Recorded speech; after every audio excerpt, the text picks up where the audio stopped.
who want war with us. Hey, hold up, wait a minute.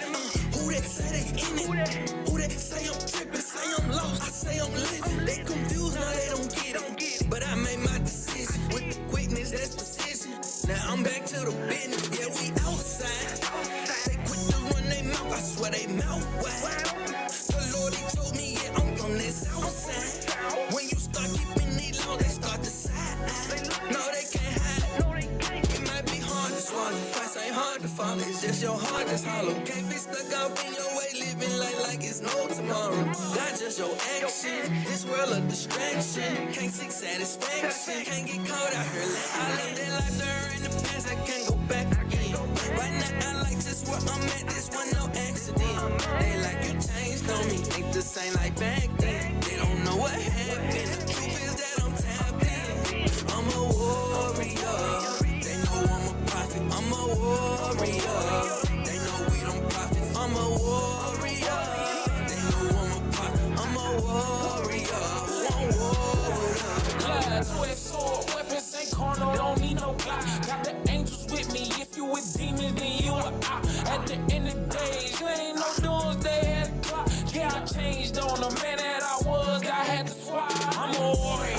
I might not have riches in the bank, Morris innocent. That just mean I kill with the saints. We going hard in the paint, ain't going back again. Morris cold with the scriptures. Yeah, I'm tapped in. Yeah, I like where I'm at in these trying times. I stand with the king, I don't compromise. These haters be salty, they blood pressure up, cause we killing their lives, they idolize. The warriors down when it's time to ride. We crossing our T's and we die lies. The army is seeing them fear in these heathens, just as the word prophesied. That life there in the past, I can't go back again. Right now I like just where I'm at, this one no accident. They like you changed on me, ain't the same like back then. They don't know what happened. The truth is that I'm tapped in. I'm a warrior. They know I'm a prophet. I'm a warrior. They know we don't profit. I'm a warrior. They know I'm a prophet. I'm a warrior. Let's go. Hey, tap me in, ready to go for the kill. Cause they already know what I'm about, straight warrior shit. Nah, you don't know about that, cause they don't really come on their house. You trying to blitz, man, you done fell in the ditch. I suggest that you call time out. I told you before, I'ma tell you again. If you effing around, you gon' find out. I'm a god, I let my light so shine that it look in the middle of the night like the middle of the day. Until a Christian stop lying on Christ when he crack that sky, he ain't really finna play with nobody. If a Christian feeling froggy, they'll blitz our church. We make a call that's 50 cents, like go shawty, go shawty. A little faith make a difference. Shout out to the sons of thunder, cause we go the distance. Niggas be coming against us. Over a chair, you gotta be kidding. But if they had the chance, that they'll pull the trigger. You can take a nigga out of the world, but you can't take the world out of the nigga. They like there in the past, I can't go back. Nigga told me the Right times. now I like just where I'm at, this one no accident. They like you changed on me, ain't the same like back then. They don't know what happened. The truth is that I'm tapped in. I'm a warrior. They know I'm a prophet. I'm a warrior. They know we don't profit. I'm a warrior.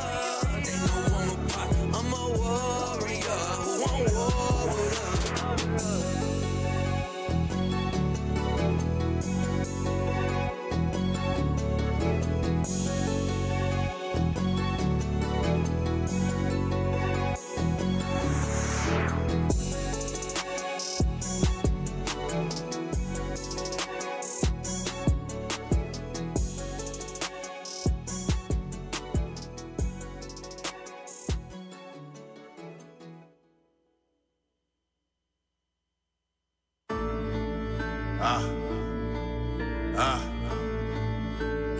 Why you be jamming? Yeah. Yeah. I'm a prince, I got power with God, I got power with God. I'm a Jew, I got power with God, I got power with God. This what I do, I got power with God, I got power with God. I keep the law, I got power with God, I got power with God. Cause I'm a prophet, I got power with God, I got power with God. I'm a man, I got power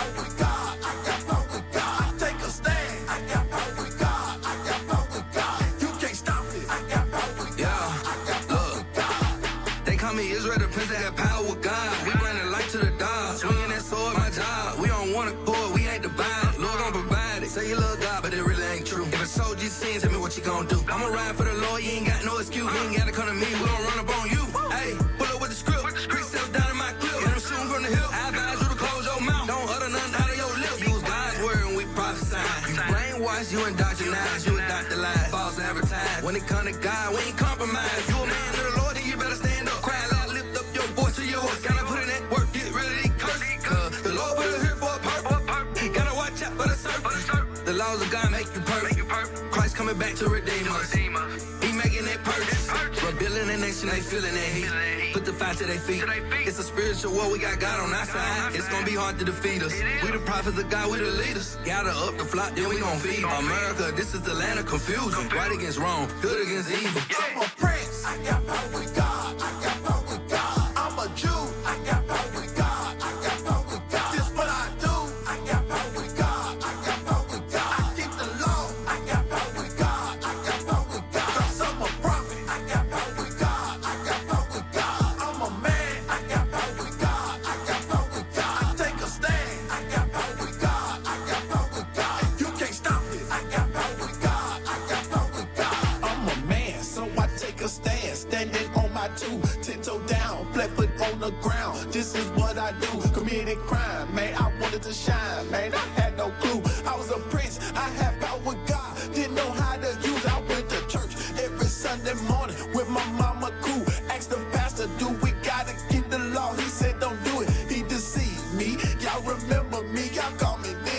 A hard head on the block at the age of 15. My cousin called me selling dope. I was only 16, 17. They classified me juvenile to lean. When mama took me back to church, pastor laid his hands on me, baptized me in the water, but that water didn't do nothing for me. Lost in this world, no idea my nationality. Some people they laughed at me, picked at me, they scorned me. Told me I had big feet, big lips and big teeth. Never let it bother me. Something down inside of me. I'm a prince, I got power with God. I got power with God. I'm a Jew, I got power with God. I got power with God. This what I do, I got power with God. I got power with God. I keep the law, I got power with God. I got power with God. 'Cause I'm a prophet, I got power with God. I got power with God. I'm a man, I got power with God. I got power with God. I take a stand, I got power with God. I got power with God. You can't stop it, I got power with God. I got power with God. So I be jamming.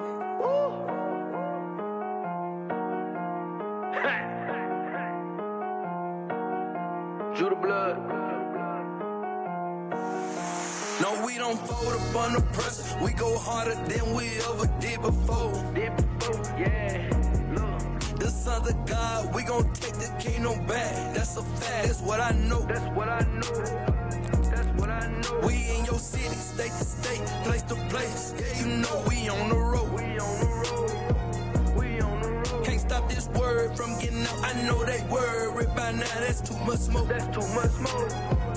Yeah. Going in. This ain't no religion, we born in.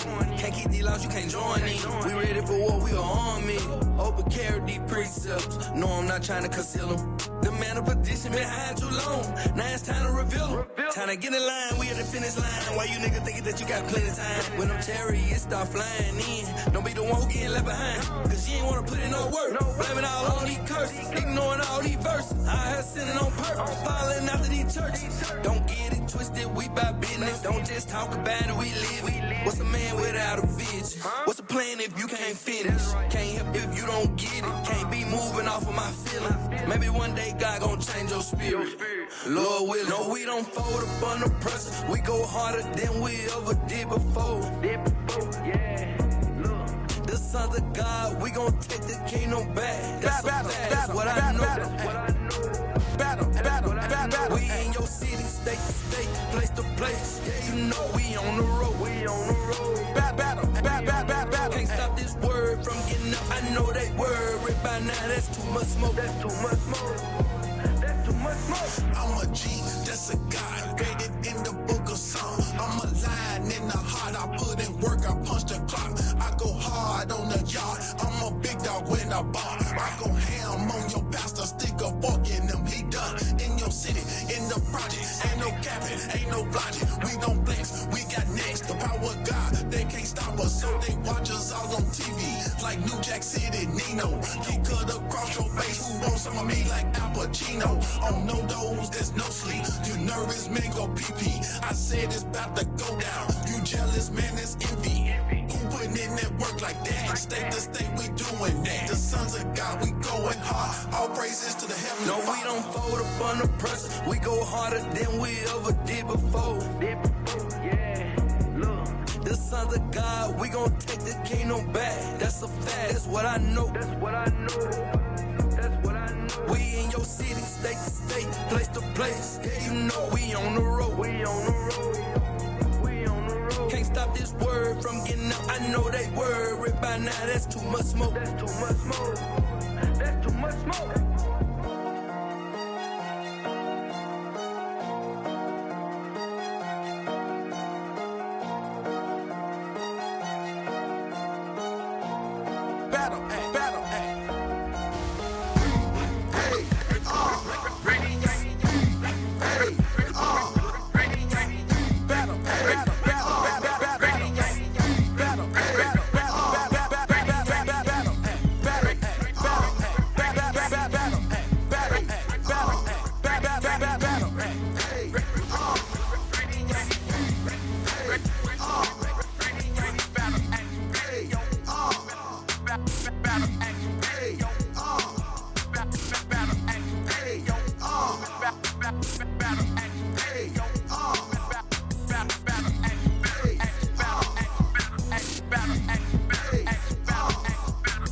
Apologetics, don't get it, they are knowing us. The weapons of our warfare, they not carnal, but they spiritual.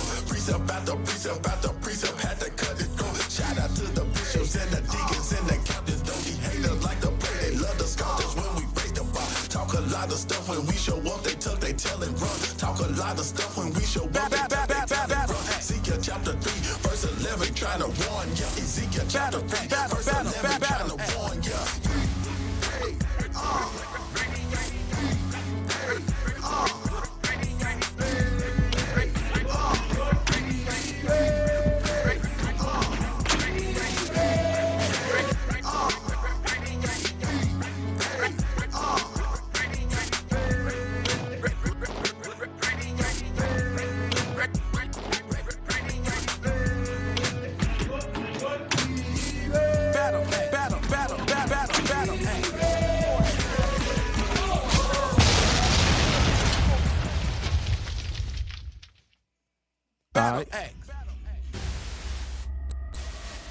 Hey, y'all, shalom, most high Christ bless, man. Want to welcome everybody back to the Battle Axe Radio Show.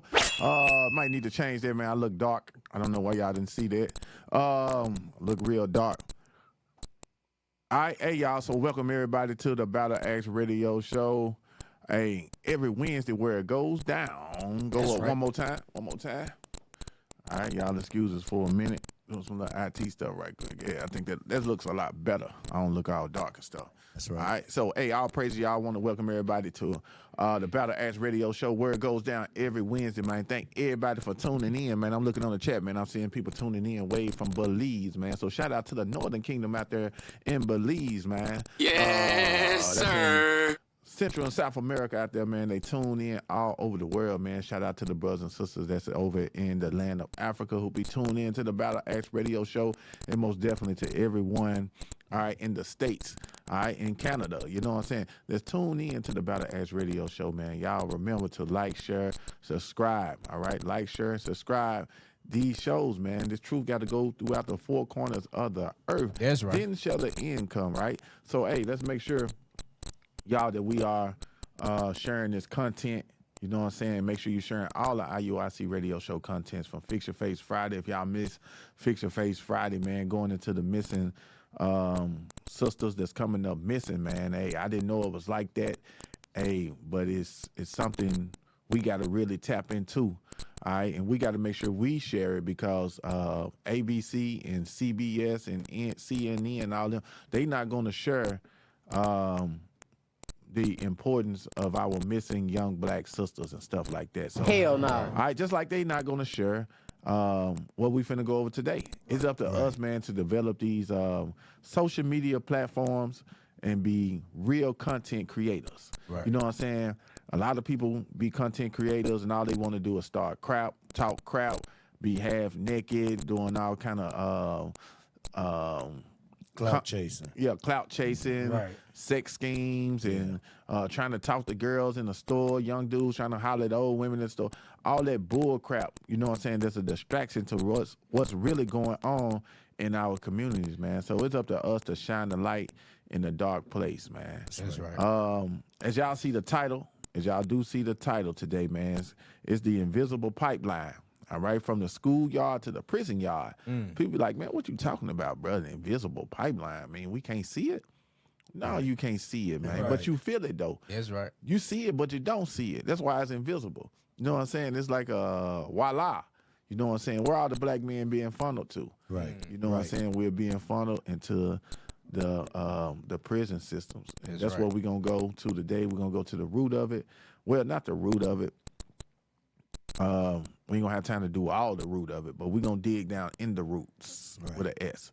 So we're gonna pull up one of the roots on why our children are being funneled, you know what I'm saying, from the schoolyard to the prison yard. All right, and I just want to introduce the panel today before we get started, man. I got the mighty officer Obadiah. OBD in the building, man, to my immediate left, and beside him, Officer Zadok. right, Zadok, and who I got reading for me today, man. Officer Mordecai. Officer Mordecai, man. And shout out to the IT team behind the scenes putting in the work. Man, hey, all praises to the Most High for that, man. So we're going to hit it. We're going to jump right into today, man. It's an invisible pipeline, all right, from the schoolyard to the prison yard, man. We got to understand that there is a funnel, all right, and we're wondering why the majority, man, of our young men end up going into prison. And this class here today, it helps me cope with what's going on in my life right now. I ain't got to put my business out there, but it helps me cope because I know I fell into the same traps. You know what I'm saying? I fell into the same snares that they set up for me, man. Right. So with that, I want to open up with, is it Jeremiah 42 and 22 or Isaiah? Hidden in prison house. Isaiah 42 and 22. All right, so we want to just show y'all out there that's probably never tuned into our show or never tuned into our Israelite show, right? Our IUIC Israelite show, where we go into the Bible and we pull the facts out of the Bible and we line it up with the facts that we're living in today, all right, in this modern day society. We line it all up to show you that the Bible is true and it's the only true book, all right? It's the only true book, all right? Come on. Isaiah chapter 42 and verse 22. But this is a people robbed and spoiled. All right, so this is what? A people. This people is talking about God chosen people, man. Come on. Robbed and spoiled. They are all of them snared in holes. We what? All of them snared in holes. All right, we are snared in holes, y'all. So we got to understand what that really means. We are snared in holes. A trap has been set for us. All right? All right, so crafty counsel traps have been set for us, all right? And we fall into these traps that have been placed in front of us, all right? Come on. And they are hid in prison houses. And what the men of God are? Hid in prison houses. The sons of God are being hidden in prison houses, all right? So this stuff is in the Bible, all right? So this is how we do know that we are the children of Israel. That's right. And what we're going to go over today, we're going to show you that the blacks and the Latinos, AKA the Hispanics, all right, we pack out the prison houses. That's right. And it's not by design. It ain't because we just some bad, terrible, we the most evilest people on earth. No, that has nothing to do with it. We have been programmed to destruction. as I always say, we have been programmed to destruction, so therefore we must deprogram the minds of the Black and Hispanic community. Right. All right? Will everybody be deprogrammed? No. But our job is to reach one. Right. That's our job, to reach one. All right? So he can teach one. And we can continue to move like that. One soul repent. That's what we're looking for. That's right. All right? So, was that it on that? They are for a prey. All right, we are for what? A prey. If you don't know what a prey is, that's like you getting chased down by a animal who is a carnivore. Yeah, you lunch meat. Yeah, you lunch meat. You know what I'm saying? You the gazelle. We the gazelle in the safari, being chased down by jackals, being chased down by what you call them thing? Them hyenas. Right, right. Yeah. We the gazelles being chased down by hyenas. And they in packs too. Yeah, the dogs. Right. I ain't even gonna call them I ain't gonna say the lions because we the lions. That's right. We the kings of the jungle. We just don't know it. Right. But these damn hyenas and the damn lions don't get along. Right. And it's funny. I was looking at this the other day. Matter of fact, it was yesterday. I was looking at National Geographic, and they was saying how lions don't eat hyena meat. You know what I'm saying? They'll kill their ass because they're a nuisance. You know what I'm saying? But they don't eat hyena meat. They don't eat that nasty ass dog meat because they are carnivores too, and they'll eat any damn thing. Wow. Or they don't, you know what I'm saying? Yeah, you can look that up. That's right. They are for a prey, and none delivereth. For a spoil, and none saith restore. All right. Say what now? Isaiah chapter 42, verse 22. But this is a people robbed and spoiled. They are all of them snared in holes, and they are hid in prison houses. I say they are hid in prison houses. So all praises to the Most High, man, for the scriptures that's going to line up why people are hidden in prison houses, man. All right, so with that, let's go ahead and open up with a video. Give me the school to prison pipeline. So a lot of people may not know what we're talking about when I say the invisible pipeline, that a vast majority of the school to prison pipeline, a vast majority of our people are being funneled into this invisible pipeline. All right, and we're going to jump into it today. All right, is this the article? All right, so let's read what this is. All right, article from ACLU. School to prison pipeline. All right, can you blow it up just a little bit for me, bro? The ACLU is committed to challenging the school to prison pipeline, a disturbing national trend wherein children are funneled out of public schools. They're funneled out of what? Public schools. Out of public schools, y'all. So this is why it's important. If you could, I wish I could. Get your kids out of the public school system. Right. Yep. Right. You know what I'm saying? If your mind right and you are an educator, hey, start to educate your own children, because these people have set it up inside of the public school systems to make sure that our children, all right, not all of them, but the vast majority of our children be funneled through this invisible pipeline. Yep. All right, come on. And into the juvenile and criminal justice systems. All right, into the juvenile and criminal justice systems. I hope y'all really understand that. Read that again. A disturbing national trend wherein children are funneled out of public schools. So this is a disturbing national trend. Right. Wherein children are funneled, all right, out of public schools. And into the juvenile and criminal justice systems. All right, this is real, y'all. Right. This is real. So I'm sure everybody got somebody in their family that got the little kid. They say he bad, he gets sent up. Right. I know that's what we used to call it. And you saying you get sent up. Right. You know what I'm saying? Back in my day, you had like John Wilder, you had Taft, you had Tall Trees in Memphis. Yep. You had all these different juvenile facilities that our young men were being sent to. Right. You know what I'm saying? And wasn't nobody there to fight for these young men. Now they try to put them on Ritalin and all this Adderall and all this trying to medication and stuff to try to calm them down and stuff like that. You know what I'm saying? But that's another, something I'm gonna talk about. Yeah, it's a whole nother trap, and I'm gonna talk about it later. You know what I'm saying? By giving, they the drug dealers. They give us drugs, they drug us up. Yeah. You know what I'm saying? But continue to read. Many of these children have learning disabilities. All right, so many of these children, there they go. They say we have learning disabilities. Right. You know what I'm saying? We have learning disabilities from the trauma of slavery, from the trauma of the civil rights movement. Right. You know what I'm saying? Y'all got to remember when we come out of civil rights, we come out of slavery to the civil rights movement, we never got no therapy. None of that. You know what I'm saying? We never got no, what you call it, reparations. Right. You know what I'm saying? Our people, man, we still suffering from the letters of Willie Lynch. Right. You know what I'm saying? We're still suffering. All right. So that way, now it says many of these children have what? Learning disabilities. Right. Yep. So, Or- let's put so-called in front of that because it's learning disabilities according to them. Right. Our children are smart, and I don't believe all of them have learning disabilities. Right. All right. That's the label they put on us, and that's the label they put on us to say that to find a way to medicate our children, like you were saying. Right. That's exactly what they put on us to try to say, oh, he's hyper. Right. ADHD. ADHD, whatever. exactly. Yes. Yep. Yeah, they try to put all this different stuff on us. Come on.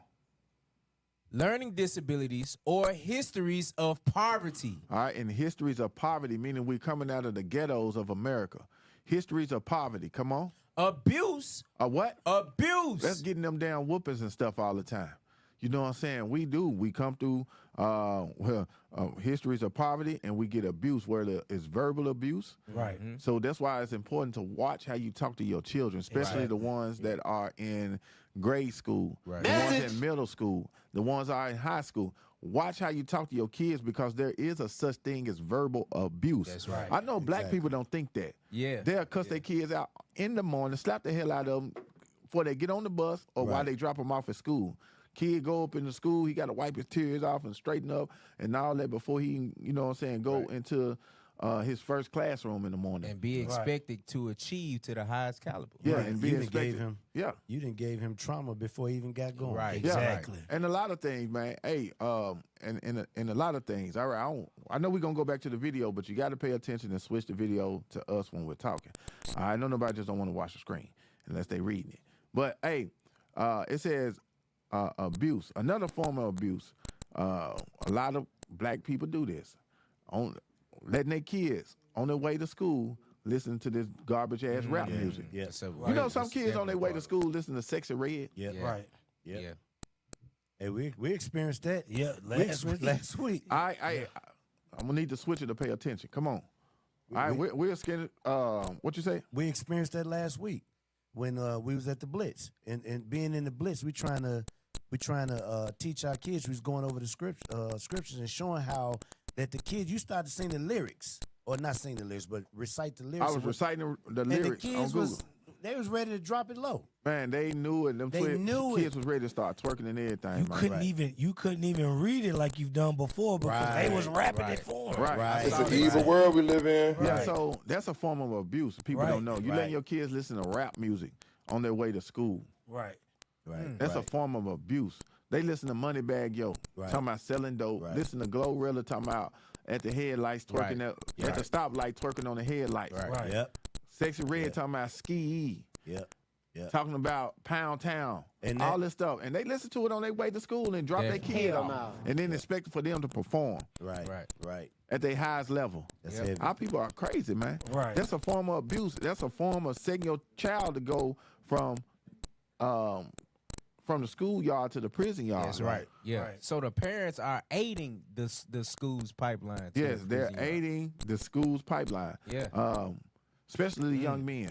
I'm gonna have to do a class say from the schoolyard to the damn strip club. Right.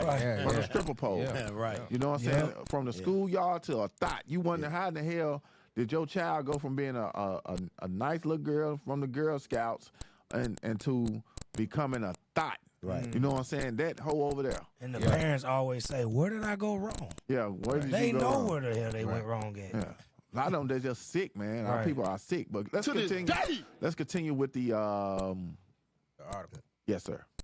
Many of these children have so-called learning disabilities or histories of poverty, abuse, or neglect. All right, or what? Neglect. Neglect. Single parenting households, no father around. That's a form of neglect. When the man, black woman, when you let a man just let's change it. All right, so black. Y'all All got right, to let's pay change it. attention. Come on, y'all got to pay attention. Pay attention. And you not doing the same thing. All right, put the camera on me, bro. All right. Thank you. All right. So I forgot my point. What was I saying? We was reading an article based off of The neglect. What you? I said the the part of- women allowing these men to just run up in. Oh them. yeah, a form of neglect is when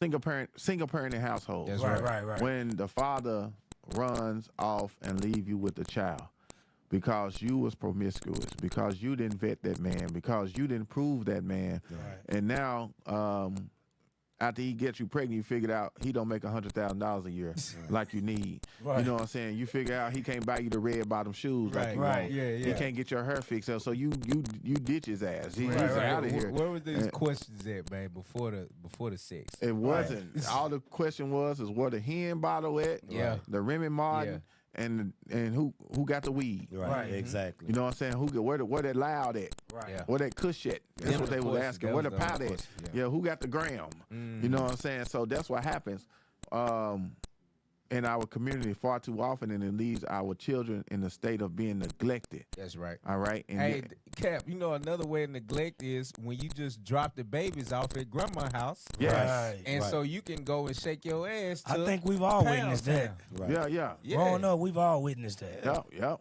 You We did all not was. want to go to grandma's house, but you ain't had no choice. You ain't had no mama say they say going out. Yeah, they So say when out. Saturday Knowing what they come, was doing, they right. going out. They got to go still try to have fun. They're not realizing the fun time is over once you have those kids. Yeah. Right. You know what I'm Straight saying? You go. Your fun time is family time when you go out to eat with your family. Right. It's not you going out to the club shaking your ass again half naked. Right. Or going to a beach party. You remember like we was at what was that, Savannah, Georgia, about Yes, 2 weeks sir. ago? Yeah, At the Orange Crush. And it was so many baby mamas out there just half naked, just shaking their behinds Ridiculous. on the beach. On the beach, yeah.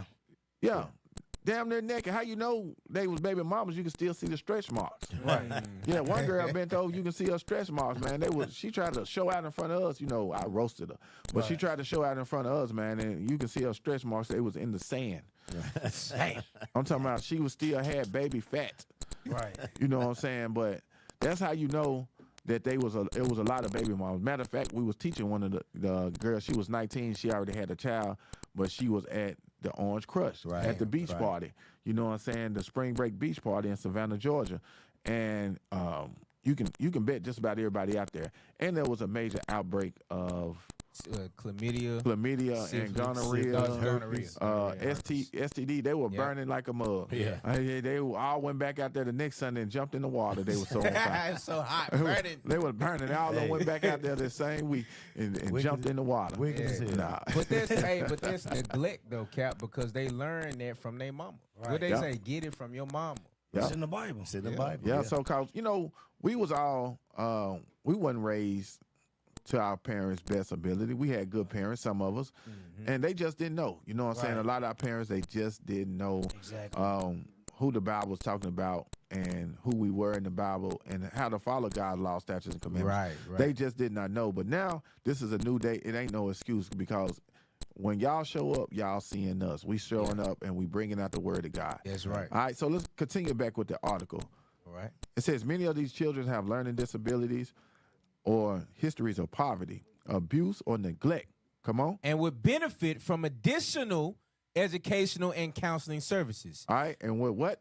Additional educational and counseling services. Uh-huh. Instead, they are isolated, punished, and pushed out. All right, instead, nobody wants to put up with our kids. Right. And it's to the point. It's hard when I see some of the things. I want you to find some videos on how kids act. Look in the contents for show. I think Mordecai may have posted something on how our kids are acting in the classroom. And it's hard. And in the state of Tennessee, I want you to pull this up too. The school have allowed the teachers to be strapped. Or scrapped, however you want to say it. They can carry They got that legally. Yeah, the teachers in Tennessee now, the law just passed, they got the blinky in the classroom. They got that blicky. All right, so I want to find these articles right quick. All right, you got to go to Google. You on Google? All right, come on. Read that. I mean, just push it. Come on. Shouldn't take all day. All right? So. That's interesting, Cap, because you start to think like, how is it that our people who are we know we the smartest out here. Right. Like, where do we fall at when it come from, like, all the black inventors we had during the time of the 1920s, Right. you know what I'm saying, 1930s, Right. to this, Right. Yeah. like we had to piss God off, Cap. Right. Right. We had to. We got away. Our sisters got away from being mature when they start having these kids. They start laying down with these men, not proving them. The brothers got pushed out. The maturity level stopped. It's like a bunch of kids running around right now. What it is the kids, they losing their innocence at an early age. Yes. Right. Yep. You understand? So that's what's the problem. The stem of the problem is because they being exposed to too much too early. Too early. right. You know what I'm Yeah. saying? Like with us, like myself growing up, I was exposed to the streets before I was 12 years old. You know what I'm saying? So it's part of the system. And they You know what going in I'm saying? there They and doing they the one on us. distracting other kids from learning. How can you expect for your kid to sit down and they listen to Sexy Red on the way to work? They listen to Yo Gotti on the way to work in the car with your ratchet behind. Right. You got to find better words now. So With your ratchet behind, and they expect for the kids to go in there and y'all leaving these with your these little bad kids with these teachers. Right. Right. They being disrespectful.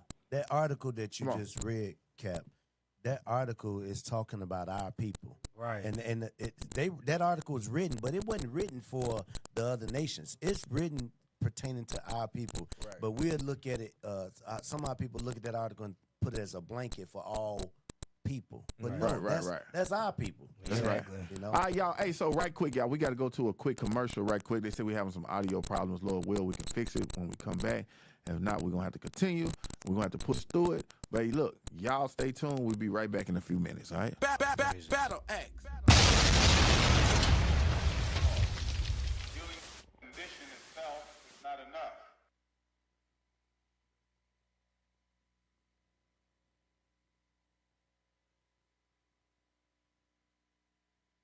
And it is because of our effort toward getting straight to the root that people oftentimes think we are dealing in hate.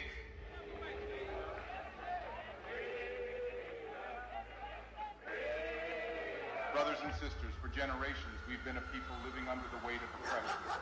From the days of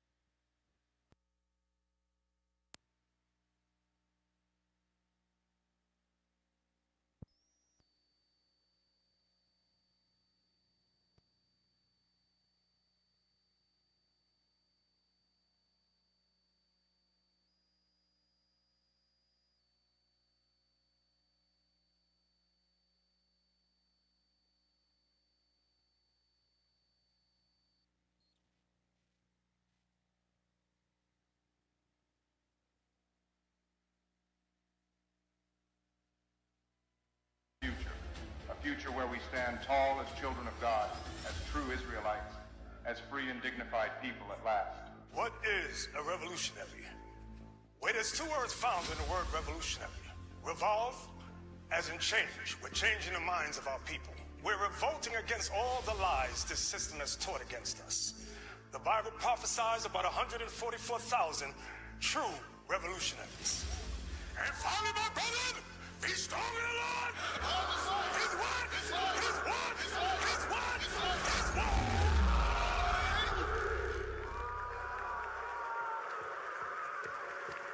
Go all in.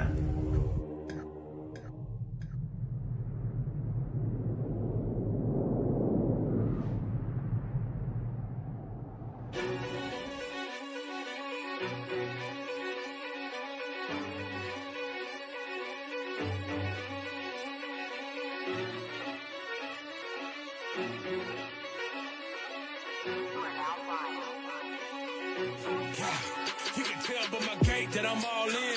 You can tell by my faith that I'm all in. Front line with the truth, I'ma fall in. Even if it's a dead end, going all in. You can tell by the things I'm involved in. I can lose it all for my calling. If I die for the truth, it's a win-win. And going to the end, going all in. Going all in. Going in, going all in. Going all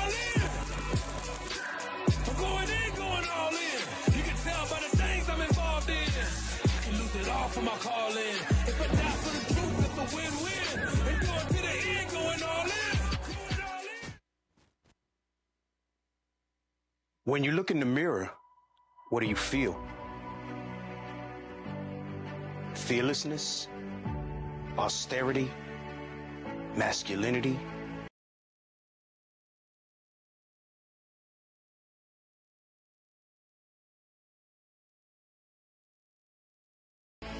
Get definitive results with the bold, natural sense from the manly badge of dignity beard oil and ignite the king in you, because it's important to look how you feel.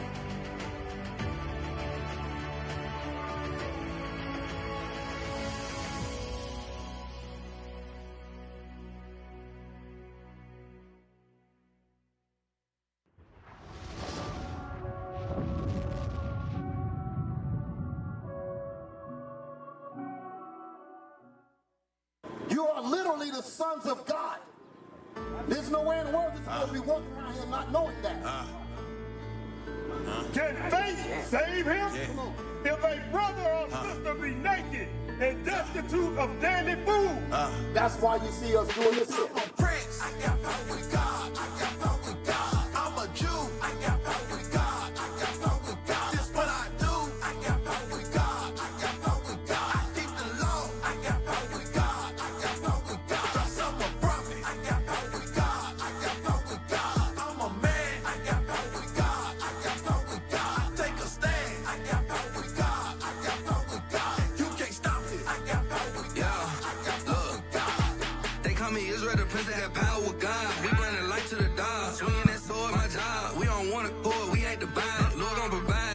Check, check, check.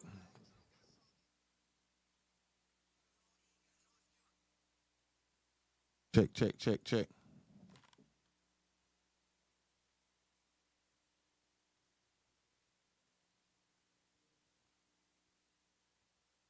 Advertise. When it come to God, we ain't compromise. You a man of the Lord, then you better stand up. Cry loud, lift up your voice to yours. Gotta put in that work, get rid of these curses. Cause the Lord put us here for a purpose. Gotta watch out for the serpent. The laws of God make you perfect. Christ coming back to redeem us. He making that purchase.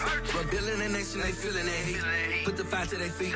It's a spiritual war, we got God on our side. It's gonna be hard to defeat us. We the prophets of God, we the leaders. Gather up the flock, then we gon' feed America. This is the land of confusion. Right against wrong, good against evil. I'm a prince. I got power with God. I got power with God. I'm a Jew. I got power with God. I got power with God. This what I do.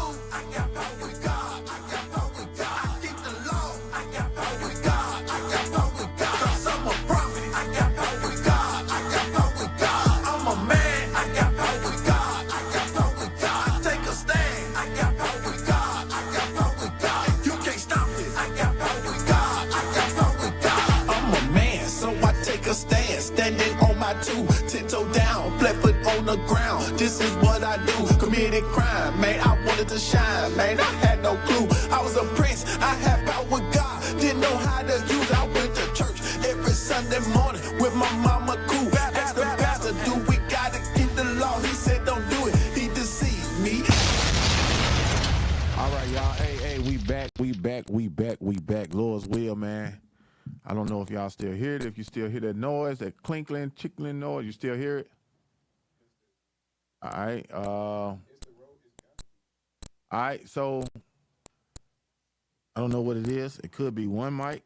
Let me just talk in my mic, and we're gonna try to figure this out. I hate it. We gotta do this online, but you can still hear it. It could be OBS when you go live. I don't know. In the comments.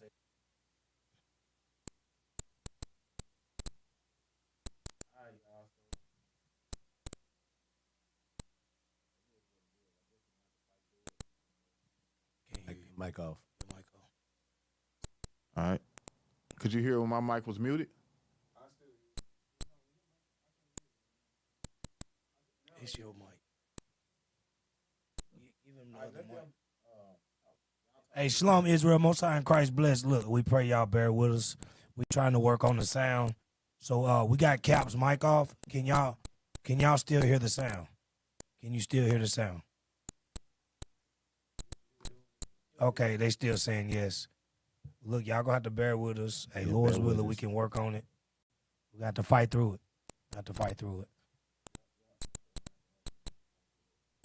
We got to keep rolling. If you can't bear with the sound, we ask you just tune in next week. Or there's nothing we can do about it. Get some earplugs. Cap say get some earplugs and pray to God. Yeah, get some earplugs and pray to God, man. All praises. Hey y'all, we just gonna have to fight through it, man. Let's keep the ball rolling. All right. So I had no idea what it could be. I can't, cause we can't hear it on our end. Right. That's why it's coming through the broadcast. So it could be something on the broadcast. Man, they said let's go with it. It ain't killing nobody. Somebody said it ain't killing nobody. Okay, all praise it, man. Hey, yeah, check the broadcast inputs over there, man. There got to be something with the broadcast because they hearing it and we can't hear it. No, we can't hear it. So it's something on that end. All right, so they saying it's tolerable. Let's go. It's tolerable. Okay, all right. So back to what we were saying, y'all. Was going. The name of this class is the invisible pipeline from the schoolyard to the prison yard, right? Yep. And I was going into how Tennessee has done this. I put that on the screen. All right, this is for badass black kids in the classroom. This ain't, they have these shootings and stuff that go on. What sparked this? There was a shooting about 2 years ago at the Covenant High School, right? That's and here in Nashville. Yep. Yeah. So this happened this happened not far from the state capitol and all this type stuff in Nashville. I think it was going on too, Cap, with that combine shooting. Combine. Yeah, it's a shooting of the Combine. Columbine. Yeah, that was back. That was years ago. But they started locking down then. I read an article the other day. They start locking down then too. But this didn't make it any better. So this is April 27, published April 27. That's this year. Come on, can I read the article? I don't want to see the people's face. Thank you. Read that. Tennessee governor signs bill allowing teachers and staff to be armed on campus. All right, let's scroll down. So this was going on in Tennessee. They started in one state, then it would eventually spread. Yeah, exactly. With different laws. Okay, come on. Tennessee Governor Bill Lee signed legislation Friday allowing teachers and school staff in the state to be armed in school buildings and campuses, according to the General Assembly's website. State legislators approved the bill Tuesday, which authorizes a faculty or staff member of a school to carry a concealed handgun on school grounds, subject to certain conditions, including having approval from the principal and others to possess a gun. All right. So y'all understand what's really going on. All right. So yes, they had a school shooting. A white boy went in there. Yeah. And he murdered like 10 people or something. He murdered a lot of people and some students and the janitor and stuff here in Nashville. So now they're telling the teachers to be armed. All right. Right. So what they don't know, that's what the people are protesting about, saying that now children, they're afraid that children are going to die and stuff like that. Some children going to get harmed. They're going to get shot, especially in these inner city schools. Like in Nashville, like where the black and Hispanic students are, and they are unruly. Right. Some of these teachers gonna pull that scrap out on them. Yep. And they may use it, or the student may bring a gun and what he calls self-defense and shoot the teacher. Right. They saying that by bringing guns in, it's gonna make things worse. Yep. You know what I'm saying? But it's gonna be. It's going to be something we just got to keep our eye on. You know what I'm saying? You got school systems like the inner city school system, like here in Nashville. Right. I know in Memphis and stuff like that, where it can get bad. I think, like you said, Cap, they put it out as a narrative for school shootings with Esau. But the effect is going to have the effect on our Israel, children. right? Exactly. It's going to have the effect on our kids. Like you said, in the inner city schools, they're going to put that narrative, and then it'll be those teachers that possibly can use those firearms on our children. You know, always get the shit in of the state. Right. So I wanted you to find a clip where I seen it the other day, man, where this teacher and the student had got into it in the classroom. There should be plenty on YouTube. Yeah. All right. I posted a few, but that was with officers. Those was with officers. I don't know if you want to go into that. What you talking about? The SROs. Yeah, that's the same thing. Okay. Yeah. I posted a few on there. All right, yeah, go ahead. Teacher fight students or whatnot. Just put something up. All right, so y'all, we got to understand this is all crafty counsel against our people. All right, Let's get that while you pull the scripture. I mean, pull the Yes, sir. video. Find the Gotcha. video. Yes, sir. This is the book of Psalm, chapter 83 and verse 1. Keep not thou silence, O God. Hold not thy peace, and be not still, O God. For lo, thine enemies make a tumult, and they that hate thee have lifted up the head. They have taken crafty counsel against thy people. All right, so they have taken crafty counsel against our people. So this is one of the crafty counsels they have taken. You know what I'm saying? By allowing the teachers to be armed, all right, around our students, all right, and allowing, you know, the whole prison, from the schoolyard to the prison yard, this is all crafty counsel. That's right. Cat, when you mention the invisible pipeline from the schoolyard to the prison yard, I don't know if y'all ever seen it, but if you look at a school lunchroom, right? See if you can find a picture of a school lunchroom, and then pull up a prison lunchroom. They look exactly the same. Yeah. They look exactly the same. Even just the schools, you can just look at the outside of the schools. Some schools look like the outside of prisons. It's the same thing. You on point with that, right? All right. Hold on, right quick. Let me find it right quick. Read Psalms 83. Verse again. 3. Huh? They have taken crafty counsel against thy people. So they gonna do whatever they can to keep us on the bottom of society. Right. Understand that. Know that. That's why the great topic Cap pulled out today, because they targeting the blacks and the Hispanics. Right. They targeting the neighborhoods that we live in. Read.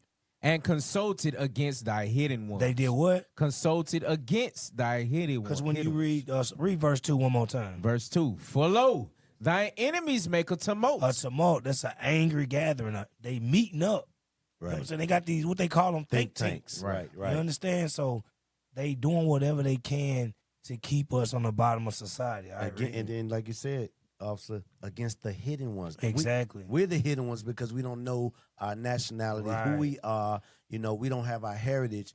We're the hidden ones. We're the Israelites. Hey, and then the scripture goes as far to say, if we just read it, Isaiah 42, that we were hid in prison house. Exactly. You know what I'm saying? So they're not finna tell the Israelites, right? You know what I'm saying, that they are God's people. Right. You know what I'm saying? They're gonna say, no, you niggas. They're gonna say, hey, it's worth locking you up. Right. One thing that I don't think a lot of people really realize is that a lot of the consultations, the crafty counsel is happening when they writing these bills up. Yes. You know these bills be thicker than a stack of 100,000. Well, you know what they do? They'll put something out to distract us. Right. They distract us with what? Sports. They distract us with media. Yeah, with the new music, Jordans. yeah. They throwing music, things of that nature. Diddy get P. Diddy because they getting doing arrested. something behind the Did he scenes. do it or did he? And they got the laws being passed. Go ahead, finish what you were saying. No, but that's heavy though, because they passing laws like this, that's putting our children at a disproportionate disadvantage. You see what I'm saying? Exactly. Because like y'all said, they not finna be packing at these schools that's out in the country, or these schools that's around the white folks. Right. Exactly. They're really gonna be packing here because we the ones that's really quote unquote causing all of the issues. Right. Exactly. According to them. According to them. Right. Yeah, according to them. Not understanding, man, they programming us for that. Hey, this the picture he wanted right here. Yeah. Now, what is that? Man, That's look at the that. Get the lower third off. Take the lower third off. Now look at the difference. That looked the same to me. That's the Yep. exact That's same. the exact same thing. And when you It's think just- it shows what you're saying, invisible pipeline from the schoolyard to the prison yard.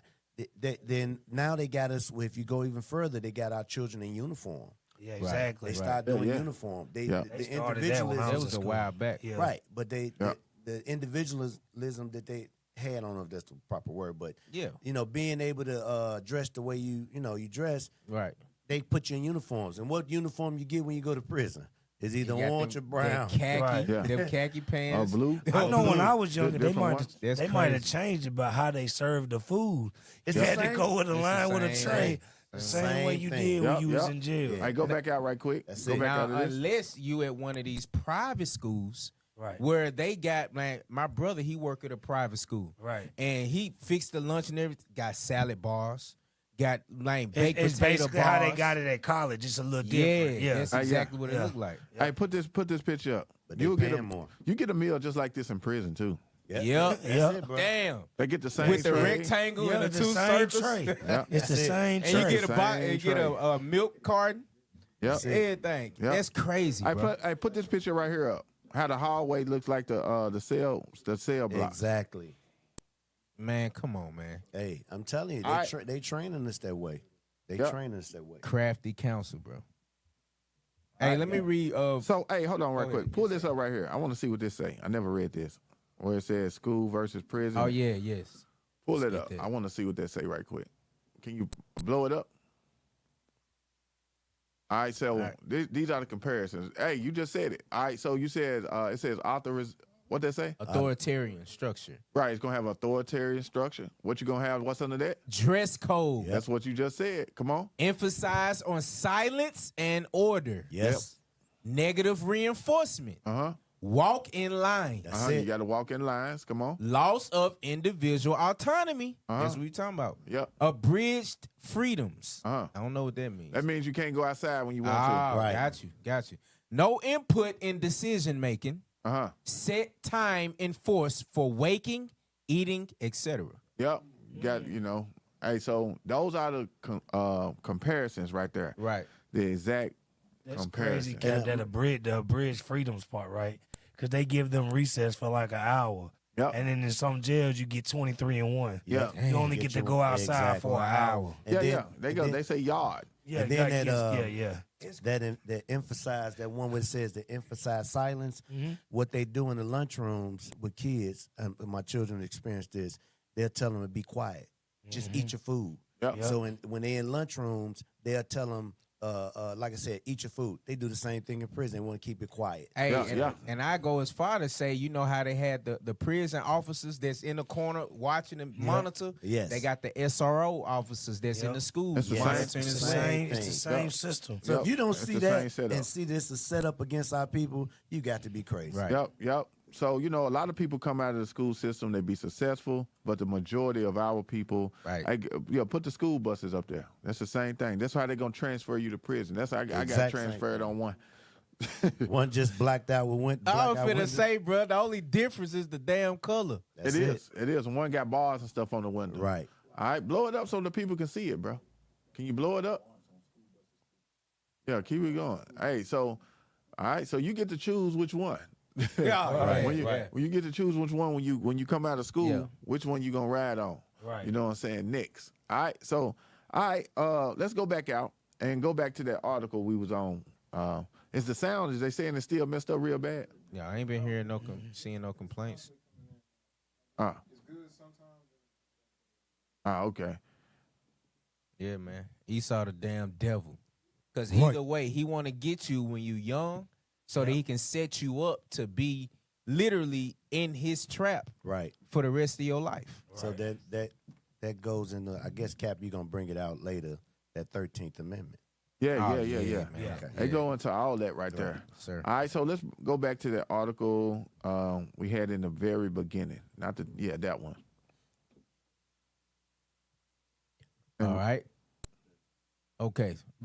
Zero tolerance. Zero tolerance policies criminalize minor infractions of school rules, while cops in school lead to students being criminalized for behavior. All right, so you got the SROs that come off the street dealing with drug dealers, dealing with traffic stops, dealing with all this type of stuff. They may be old, or they may be finna retire, or they may just done messed up on the streets, or they're looking for some maybe extra money. Right. And they working night shifts or something, and they come to SRO. All right. And now they're targeting our children. Right. You know what I'm saying? They're racially profiling, and they targeting our children, whether they know it or not. Come on. Right. Hey, bro. All right, come on. All right. While cops in school lead to students being criminalized for behavior that should be handled inside the school. All right, come on. Students of color are especially vulnerable to push out trends and the discriminatory application of discipline. All right, so y'all don't think we making this up? They just said the children of color. That's the blacks and Hispanics. That's it. Right. Children. Yep. The children of color.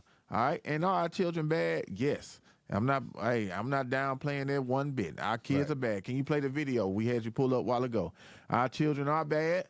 They don't know how to act. They come to school fresh off Sexy Red. Some of them have sex before they getting into the school. Yep. Before they come to school, a lot of them smoking weed and everything. That's how I got kicked out of high school because I went to school high as hell. Right. I got kicked out, but they let me back in. I had to go to alternative school and finish up my classes for my senior year in alternative school because I decided to go to school smelling like a damn Christmas tree. Shit. You know, so a lot of people doing a lot of different things before. I remember, man. You know what they say, Cap, about alternative school? Yeah. That's your last hope before you go to prison. Yeah. You know what I'm saying? And they wasn't lying. They wasn't lying. I remember my partner, them, man, look, you ain't lying because they all went to the damn Fed. We used to, we steal cars in the morning before we went to school and drive to school like it was our car. Right. And the stolen car be in the damn parking lot all day. Damn. And then we'll take the car and go down to Memphis and go to Liberty Land. We would do crazy stuff like that for real. Me and my partner then were talking about that the other day. Like, man, we would just do crazy stuff. Man, stealing Cadillacs and box Chevys and Cutlasses and anything GM made. We were popping it. Right. All right, come on. Play the video. A student's phone. I need some volume on it, please. The student first pepper sprayed her teacher in the classroom before doing it again in the. All right, we need the sound. This actually happened in Tennessee. This is what happened to a teacher, right? Yes, yes, sir. All right, why are we not hearing the sound? I hear it. Something coming through. Took away a student's phone. The student first pepper sprayed her teacher in the classroom before doing it again in the hallway as she demanded her phone back. She apparently had her phone taken away for Googling test answers. So she pepper sprayed her teacher? This is what happened. Or play it again because I missed it. Happened to a teacher who took away a student's phone. The student first pepper sprayed her teacher in the classroom before that's doing Sexy it Red. Yeah, that's who you're looking at. Glorilla, Sexy Red, Sukiana. The damn spray painted, pepper spray. I said spray paint. Pepper sprayed the teacher and got her phone back. He dropped it off too. Hey, they damn phones giving these kids that pepper spray ain't no joke. Yeah. Hey, find me another one. Find some more. Find some more right quick. Giving these kids these damn phones. You know, they living on these phones. That's why you got to monitor what your kid's doing. Right. You can't just have your kid in front of a tablet, the TV, and the phone. Hey, I'm doing it. I'm making sure that I know what they're watching. Right. And because they put so many different messages inside. Very subliminal. Real subliminal. But now, you can't even say it's subliminal now, officer. You know, they put it straight. They straight out right. LGBTQ, ABC, alphabet. They do all that stuff is being implemented. And they trying to make it to where our children have a choice over what their parents are. This is read Deuteronomy 6 and 7 real quick. You in the spirit. As you say that, because this is what we do with our children hearing the truth. I know the ones that don't keep the commandments or they don't know just yet, but this is what must be done. Read. Deuteronomy chapter 6 and verse 1. Now these are the commandments, the statutes, and the judgments which the Lord your God commanded to teach you, that ye might do them in the land whither ye go to possess it. All right, read 7. Verse 7. And thou shalt teach them. Teach them. Diligently unto thy children. So what he's talking about is what he just read in verse 1. Right. We must teach the commandments, statutes, and judgments to our children, day in and day out. All right, read. And shall talk of them when thou sittest in thine house. So if we talking with them, we are guiding them in the right direction, gearing their minds in the right direction, right, teaching them discipline, right, teaching them, you know what I'm saying, how to properly act when they're not in your eyesight, read. And when thou walkest by the way. And when thou walkest by the way, when they in your house, like the scriptures say in Joshua, for me and my house, we're going to do what? We're going to serve the Lord, read. And when thou liest down, and when thou risest up. Because my kids, before we go to bed, they be like, Daddy, my 2-year-old be like, can we pray? Can we pray? Oh, you know what I'm saying? So we just say the Lord's Prayer, but it's me gearing their mind in the right direction. That's what the black community lacks. It's the 2-parent households and their minds being guided in the right direction, and or being guided in the right path. You understand? And that structure. That structure. Young men out here in this world, we desire structure.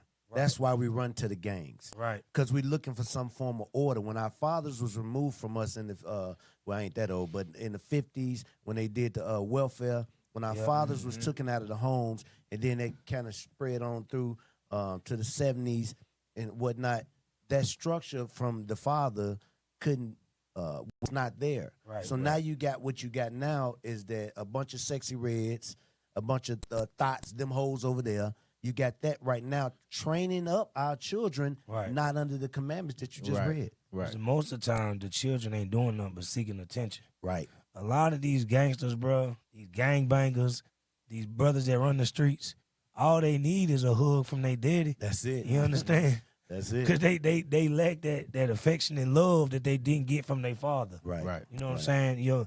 A woman can't raise a man by herself. Right. Nah, she can't raise a man because it's not her job to raise a man. Right. It's the father. So they taking out the fathers of the households, and that's why we in the situation we in the black and Hispanic community. Yes. Yep. All right. So we're gonna see that the mothers can't raise the daughters neither. Right. The man has to be there. I'm telling y'all. I know y'all say that a woman can't raise a man. We finding out in You pulled it out. 2024. They can't raise the daughters either. They can't raise the daughters either. Right. Not alone. So They you can't- so they you cannot do saying it. that the woman ain't independent? No, she is not. She is Well, dependent. can't be independent. She That's can't what- be independent Exactly. because just look at what how she's raising her daughter. You should have seen the little girl just pepper sprayed. Exactly. Damn Yes, teacher. sir. Yes, sir. She's probably didn't have a father. They say I don't have the statistics or nothing, but they say single fathers that had their children raise better children. That goes into what Cap's talking about. They're less likely to go to prison than what we're talking about. Right. Because They're it's less more likely. what? Structure. Yeah, that's it. That's It's all more we're looking for is That's structure. it. Right. All right. Hey, so let's play some more of these videos, bro. Go to the one I had before that. All right. Just show y'all how our kids are acting inside of the school system. And they are now arming the teachers they're letting the teachers be armed. So things like this can happen. Right. And it don't Right. get better. It don't on, get man. better. The fact You got too many tabs open. That's why you'll never find what I'm looking for. All right, just play that one, bro. Say, what was you finna say? Go ahead. All right, go ahead, man. What was you finna say? Officer? Nah, what I was thinking was, you know how I think a couple years ago they said, hey, you can have guns without a license. Right. Right. So just the same way that endangered us in being put more into jails, more susceptible to search, what they call it, search and frisk, or you know what I'm saying, stop and frisk. Like it's making us susceptible to all of they snares for us. Right. Because if I can look at you and expect that you got a gun, I got a reason to come in and pat you down. Right. So they putting our kids more around firearms so that we can destroy ourselves. Right. You right, because in Tennessee it says you don't have to have concealed. That's what I'm You don't have saying. to get the permit anymore. Right. But it's smart to still get it. Right. It's smart because it come with education. Exactly. Now it's a new video that shows a Ready? Yeah. You ready? We should always be signed in. I don't know why we're not, but come on. Play that one. Just play it. This all unfolded at Skyline High School in Dallas. Now you see the sub approach the student. The student has his arms outstretched. The teacher appears to raise his leg. That is when the student starts swinging. DASD tells us that they have taken disciplinary action, but it's not the first violent incident at Skyline. The growing concerns there All right, tonight. so stop. All right, so teachers in Tennessee are being armed, and they're not going to be able to do that anymore. If they try, they're liable to get liable to get shot. Yeah. All right, now go to the next video. Go to another one. Just off of that video alone, imagine if he was he's strapped. You just said that a while ago when we read that that our children are most likely could be able to get shot due to that fact. Yeah. They're going to try. I'm trying to be hard, trying to show off and get All right, play popped. this one. Play this video. But the girl started being racist, started making fun of her accent and everything, and the security guard stepped in and he was really mad. But disregarding the clip, pay attention to the laptop, because I don't know why this kid is searching up what he's searching up during this entire feud. It looks like this kid was really interested in what he was watching, so pay some attention to the laptop, because it is funny what you see. You're out of here now! She just threw a sharpener and hit a kid in the shoulder. Get out! You do not belong in school. You're not going to throw throw nothing at me. You're not gonna fucking touch. Get out. That's a student talking to the Hispanic teacher like this. All right, come on. Touch me, don't touch me. Don't fucking touch me because I will defend myself. Don't touch me. She's trying to fuck me. All right, relax. No, you don't tell me to relax. Right there. You know, she gets white privilege. I mean, the SRO officers right there and letting her act a fool like that.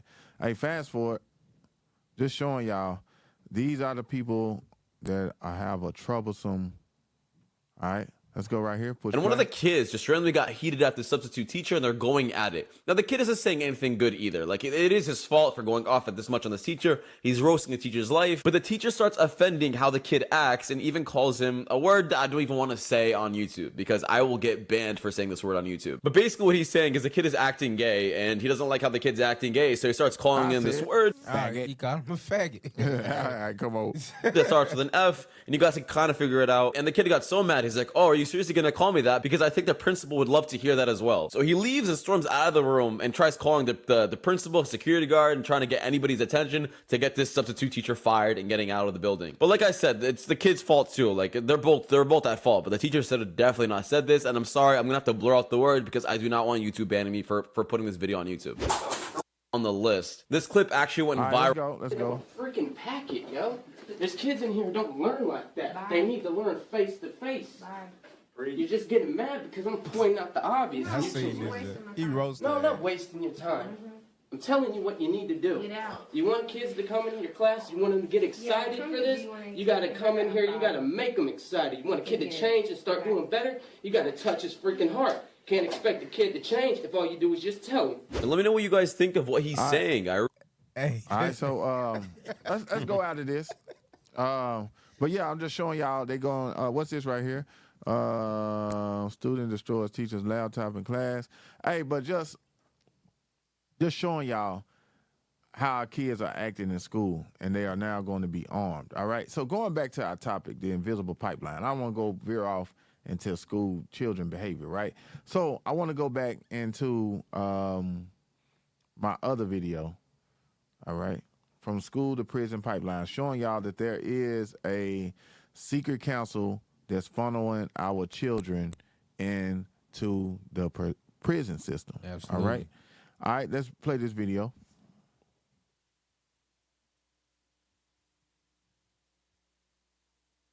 What eye treatments you try, you're only treating the symptoms, not the root cause.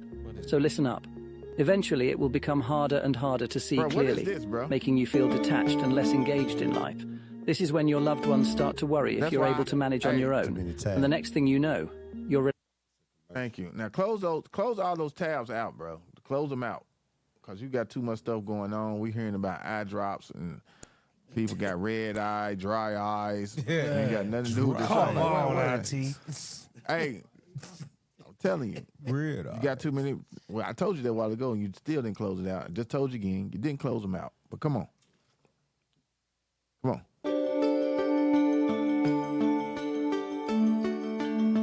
So the 13th Amendment, a lot of people don't know that this was in the 13th Amendment. And why did they form a pipeline from the from the school to the prison? All right. It's a modern day slavery. That's right. All right. To take our young people out of society and have a mass incarceration rate where they can become slaves again. That's all right. So this brother gonna speak on it. All right, come on. America specifically are some of the biggest, most dysfunctional businesses we have in our society, and they're business because of the cheap and free labor. When you read the 13th Amendment, that basically was the amendment that broke through slavery and freed the men and women who were enslaved at the time. There's a clause in there that allows for the re-enslavement of people in the event that they're convicted of a crime. And so in prisons throughout our country, you have people who are working for basically free. And if they're not working for free, they're working for wages that if we saw that happen in another country, we would be very critical of. Right. When I was in prison, I worked for 17 cents an hour. Hey, stop. That was. He not lying. When I was in prison, Hey, I work for 17 cents an hour, believe it or not. 17 cents an hour, as he said, working in the kitchen. 17 cents an hour. And they'll give you they call it a state draw check. And that state draw check, man, you may get $29 for that whole month. Damn. You know what I'm saying? In which that helps a lot, because a lot of people in prison, their family don't send them nothing. Right. And you get $29, now you can buy you a case of noodles. Right. You can buy you a jar of peanut butter, and you can buy you some crackers. Right. And something like that just to sustain you to the next $29. Yeah, to the next month. Next $29 of the next month. And some people make that and they get the noodles and stuff. Now they go gamble and stuff. Now they still hungry. Right. But it just, for real, they get on the poker table, dominoes, dice games. They got all this stuff in there. And they lose and they still be hungry and stuff. You know what I'm saying? They got to wait till the next check come. From what I hear though, Cap, like all of the prices is like hella inflated in prison. So like $29 ain't really finna buy much at all. Well, they ain't too much. They inflated a little, but it ain't much. You know?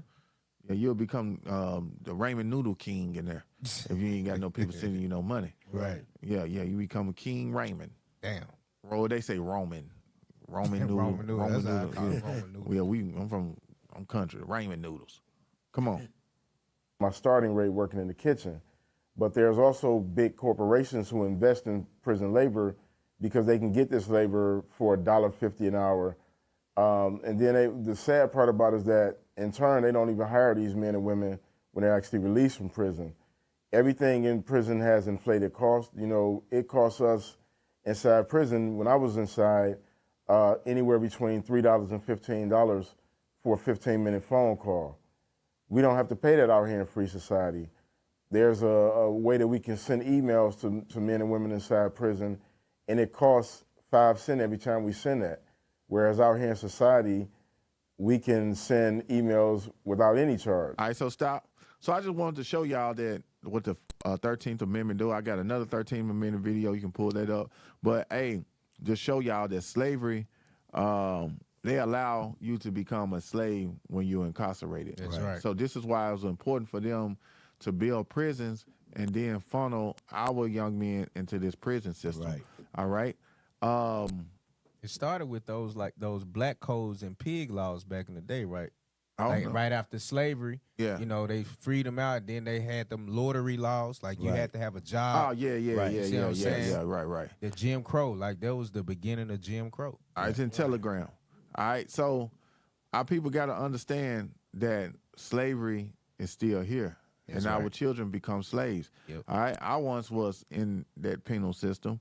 They make license plates in there. I've seen the license plates where they making all the license plates for the state of Tennessee. Right.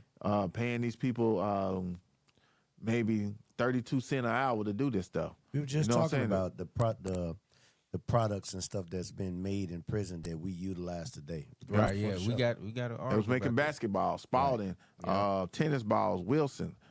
When I was at, they had all these factories off in there. You know what I'm saying? That's crazy. They was making milk. I worked on a dairy farm. You know what I'm saying? That's when I got high pay. You know what I'm saying? They gave more. They gave me about 56 cents an hour. 56 cents an hour. Yeah. In prison, that's balling. Yeah, you balling. You know what I'm saying? My state draw went up to about $60-something, boy. Boy. Hey, was it studying on the little brothers, man? They only had the $29. Nah, everybody in there trying to make it, man. Trying to make it. You know what I'm saying? Yeah. So yeah, it wasn't nothing like that. But yeah, it's real prison labor. Yep. All right, it's real slavery labor. People's going out, you know what I'm saying, on the long line and the short line, what they called it, and they would go out. Oh yeah, I cut grass. I used to weed eat the highway for miles every day. You know what I'm saying? And you just be so happy to get out of the cell and go out in the free world and do different stuff. Right. You know what I'm saying? And mow the grass and stuff like that you don't even care that you're getting 17 cents an hour. You just want to get out and for a minute, you know what I'm saying, and come back. Get some air. Yeah, get some air. I seen something that it was a video where the young man was got out of jail, or he was in prison, and when he was in prison down a little further down south, it was picking cotton. Yeah, they had him out there in the field picking cotton. Right. Yeah. You know? Yep, it wouldn't surprise me. They wouldn't surprise me because all I was saying it was the shoreline was sharecropping. Right. Yeah, you digging potatoes, you digging corn and all this stuff. They eat off the land in there. So a lot of vegetables and stuff. That's why people in prison live a little longer. They live longer than the people in the world because they eating off the land. You got you. You know what I'm saying? They got acres of that stuff. They got men out there digging potatoes, picking greens, picking purple whole peas, black-eyed peas, squash, all that right there. You know what I'm saying? And they bring it into the prison system and they cook it for them. And the investment is you see these major elites start to invest in the prison system, right? Because guess what? It's beneficial to them. Absolutely. So that prisoner pipeline that you're talking about for our children. That's what they need. They need more slaves to do the work that they did. Yes, that's exactly. What it is. Right. More It's cheap. slaves. It's cheap labor. Right. So this is why they built the pipeline. That's it. All right, come on. I was about to say that. Or involuntary servitude, except as a punishment for crime, All right, where we the party started shall from the have been beginning again. All right. In the Constitution, the 13th Amendment states, neither slavery nor involuntary servitude, except as a punishment for crime whereof the party shall have been duly convicted, shall exist within the United States, or any place subject to their jurisdiction. Although this amendment is said to have abolished slavery, mass incarceration serves as a form of institutionalized slavery.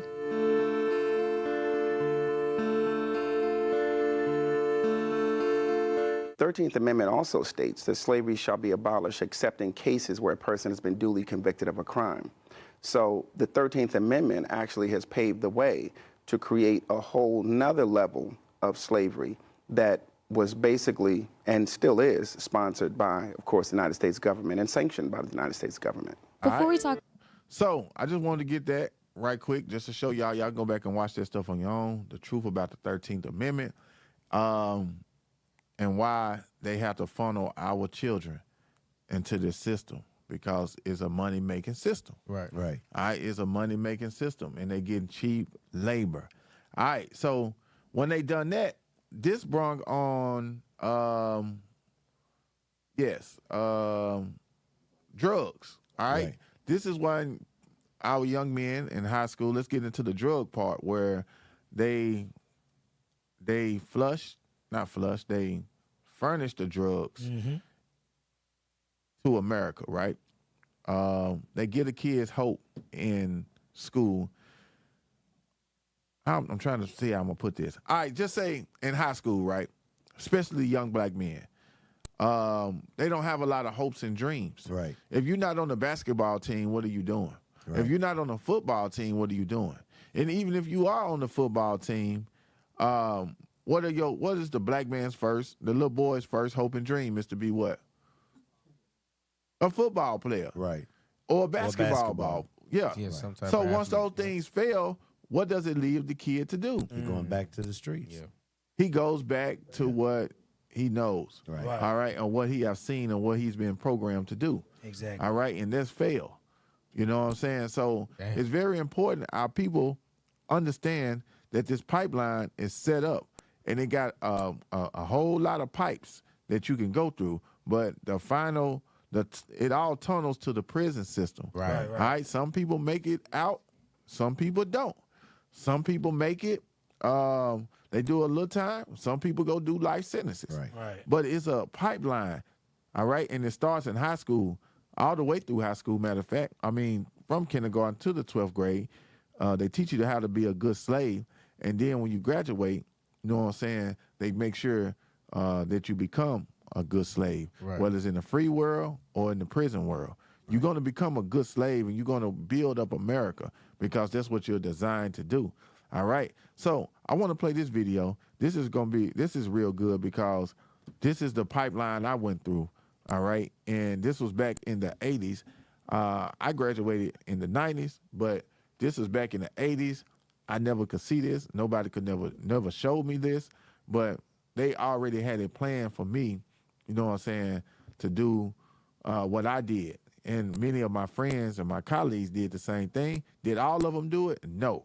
You know what I'm saying? Was it a decision I made? Yes. But at the same time, it was a system, all right, that was programming me to think the way I was thinking. That's what makes it invisible, Cap. That's what makes it. Yeah, because they put the blame on you. Like, oh no, you made the decision to do this, to do that. Right. All in all, you really was forced. They because put the you didn't have obstacles other up options. there. Yeah, the obstacles was there. That's like when somebody say that stuff to me, like, well, you made that decision. Yeah, I made that decision. Well, you just got to think about it. What if someone was hungry, right? Right. And that person was hungry, and they put food in front of you, and they poisoned the food, but you ate the damn food. Right. And you died. Can you say, well, it's your fault that you made the decision to eat the food? Right. No, they poisoned the food. Right. So I died. So it's not my fault that I died. Right. You see what I'm saying? Right. It's my fault that was it my fault that I was hungry? Right. Or was I was just trying to get something to eat? Or was it their fault for poisoning the food? Right. So when people say stuff like that, of course we made the decision to go down the wrong road or go down the wrong pipeline or whatnot, of course. But it was obstacles. It was things there. I was hungry, so I needed to eat. They put the funnel. They funneled you to the direction to get to that point. Right. They put obstacles in front of us to guide us to the prisoner pipeline system. And then they turn around and say, just like the old saying, pull your own bootstraps on or something like that. Yeah, pull yourself up by your own bootstraps. Right. But Yeah. damn it, I ain't got the boots. Right. You took the boots. Right. And then offer you the boots for a cheap labor. Yeah. Cheap labor. So this goes all back into Deacon Malachia's class the other day. It was called Order Out of Chaos. So they create these scenarios and create these things, then come back like they're trying to help you. So this is why I want to show you, like with the drugs, all right, and with the how they was building prisons before they even start pushing crack cocaine in America. Right. All right. So it was a war on drugs in the 1980s. Right. I can remember, all right, I know a lot of people my age, they can remember us, all the schools, I know in Tennessee, and you may be familiar with the Just Say No program. Just Say No. Yeah, I remember that. Yeah, Just Say No. How you remember, bro? How old That you? was Dare. Yeah, I'm Dare. talking about that. No, it was before Dare. It was before Dare. Okay. Yeah, right after Dare, right after Just Say No started playing out, Dare came. Gotcha. When I was probably about in the 5th and 6th grade, they had the Dare program. Dare to keep kids off of drugs and all that type stuff. Hey, when he say something to him, say, you remember this? Just be quiet. Yeah, just be quiet, man. You got milk on your lip. Milk on your lip. Yeah. So the Just Say No program, hey, pull that up right quick. Yeah. So this gonna play good. So guess who's doing Nancy this? Reagan. This Nancy Reagan. And everybody in my elementary school would wear green shirts with that sign right there on the front. Just say no. Just say no what? To drugs, right? So this was like in the 80s, 84, 86, something like that. I probably was in the 5th and 6th grade where I can remember this, where cocaine was just starting to trickle down south. I'm sure it was real bad probably in like New York and Jersey and stuff like that, in California. But when it started to trickle down south and drugs started hitting Memphis and it started spreading to the little towns, that's when we started hearing about the Just Say No program, and we would wear these shirts every Friday and stuff like that, and we would be saying, just say no, and we didn't know what they was talking about. But when I got out of school and went back home and went outside and looked at the neighborhood, everybody was, we thought that they was having a good time, but everybody was smoking crack and dealing crack. Yeah, exactly. And this before, then after that, the war, I sang them same Dare, those same Dare teachers became the drug and task force. Right. And those were the people that started to put me on surveillance and lock me up. The war on drugs now. Yeah, the war on drugs came. And when I graduated, these are the same officers that was doing Just Say No and their program was the ones taking me to jail. Right. They dropped the damn drugs off in our neighborhood. Exactly. We didn't have no means to get cocaine or crack and all this. They showed us how to cook it up. Yeah, that's what we finna play that. Let's what's Just Say No program for the young people who may not know? Come on. Just Say No was an advertising campaign prevalent during the 1980s and early 1990s. So I was in like the 80s, I was in elementary. In the 90s, I was in middle school and high school. All right, come on. And early 1990s as a part of the U.S.-led war on drugs. So it was when they launched war on drugs, they launched war on the black and Hispanic man. Community, yes. All right, they started to change the laws. What we're going to show you with the Exactly. Tennessee Reform Act of 1989. All right, they started changing laws that if you get caught with cocaine, it wasn't crack cocaine was different than cocaine, powder cocaine, and you got caught with crack, they was giving people more time. Right. All right, and they just now recently passed, I think when Barack Obama was in office, he passed a law where it was equal. But for a long time, it was not equal. You get caught with, because remember, powder cocaine was a rich man's drug. Yes, right. So you can snort powder, do what you want to do, how you, whatever, get caught with it. But if you got caught with it as being crack, they would charge you with manufacture, sell, and deliver. Right. And they will give you, like, your first offense, you're going to get 3 years. Your second offense, you're going to get 8 to 12, all the way. Some states like California had it where you get 3 strikes, you out. You get life. Right. You get 3 crack charges in a row, you get a life sentence. And some people still in prison now for a life sentence. That's crazy. All right? It was a war on drugs. They was taking us out. All right, so you get caught with this as a felony. So now we don't vote anyway, but this what they was telling you can't vote. Right. You can't get a job. Yep. Right. It was real bad. It was a war. So the recidivism, meaning going back in prison, was very high for the young black men because they get out of prison, wasn't nothing they can do but go back. Right. All right, so let's continue to read. Where you end up going, bro? All right. Just say no. Bring I can't. Yeah. All right. blow it 19 up. is a part of the U.S.-led war on drugs, aiming to discourage children from engaging in illegal recreational drug use by offering various ways of saying no. The slogan was created and championed by Nancy Reagan. By who? Nancy Reagan. Yeah, Nancy, you even say Devil Reagan. Devil. Yeah, Yeah. Nancy the Deceiver. Nancy the Deceiver Reagan. Her old ass. I'm telling you now, I don't know. She may be dead now. I don't know. But she started the Just Say No program, all right, during her husband's presidency. Yep. All right. So now that's going to bring me to the video. Sir. All right. Now go back to the video that I was doing. So she's saying Just Say No. Let's see what her husband's saying. Play the video.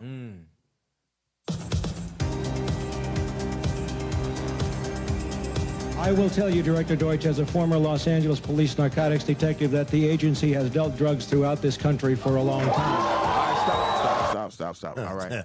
So See I that? need you to take the lower third out so we can read what he's saying for the people. But it says he's saying that he's worked for the CIA, and the CIA, all right, was furnishing the drugs in the United States. I was looking for this documentary. This may be yet. I didn't have time to comb through it.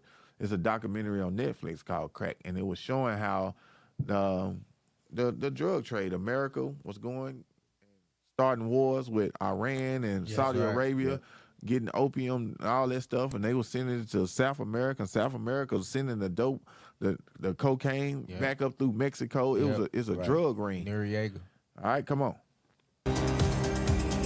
I will tell you, Director Deutsch, as a former Los Angeles police narcotics detective, that the agency has dealt drugs throughout this country for a long time.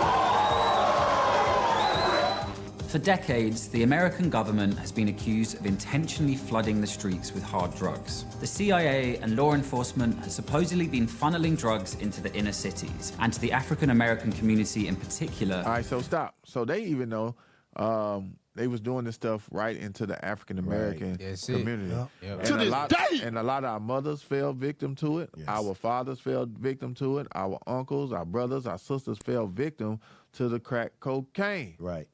Right. Not even just being the takers of, the smokers of it, but selling it. Right. Yeah, You know what I'm saying? That's why they showed us how to rock Because it the up. white boy went running up in there like, "Hey man, get you a dime." Yeah. Right? They sent the brother, the father, the Exactly. uncle, the brothers in there. Yeah, so they was getting black people hooked on the drug and the money off of the drug. money. Yep. Damn. So from the school to prison pipeline, I want to show you how even up to this day, we are addicted to money. We became covetous. We wanted what the next man had. We seen we seen the drug dealer riding in the Cadillac. Yep. We wanted one, or the Benz, or he had it on the herringbone necklace, what we used to call them, or the donkey rope necklace, you know, with the glasses on, with the rings on. We wanted to be that. You know what I'm saying? That's what we seen. That became our hero after we realized that we weren't going to be Michael Jordan. Right. So we weren't going to be the next Magic Johnson or the Spud Webb if you were short. You see what I'm saying? Yep. We realized that, and now we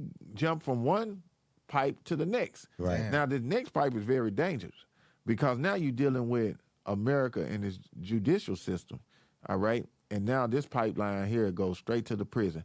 I continue to play. As part of a covert effort to stop them attaining stability, building wealth, and achieving political power. It is aimed at African American. There's no doubt about that whatsoever. And for the other non-African people, they should know that this directly will harm them too. These ideas took particular hold in the 1980s. He said something heavy. He said, why are they putting this in the black community? They not looking at that it's going to harm them too. Right. Who you think Negroes going to start robbing? Right. Who you think houses they going to start breaking in? Who you think their children going to be affected by this too? Right. Message. All right, come on. With the emergence of the so-called crack epidemic, it's easy to understand how people of color may not believe the US authorities have their best interests at heart. But do these particular drug charges stick? Did the intelligence agencies actually play a role in flooding American cities with cocaine? In this episode, we're exploring whether the CIA was actually responsible for the crack epidemic and how exactly this story gained so much traction. All right. Hey. All right, so what happened? All right, the commercial came on. All right, so y'all, we got to understand what's going on. It was a war on drugs to take the black man out of the equation. Right. And they used crack cocaine to do it. They started to change the laws. All right. So fast forward a little bit. I want to get to where Ronald Reagan is on the screen. All right, go back right there. All right, keep going. All right, play it from right there. As part of the Cold War struggle against the Soviet Union.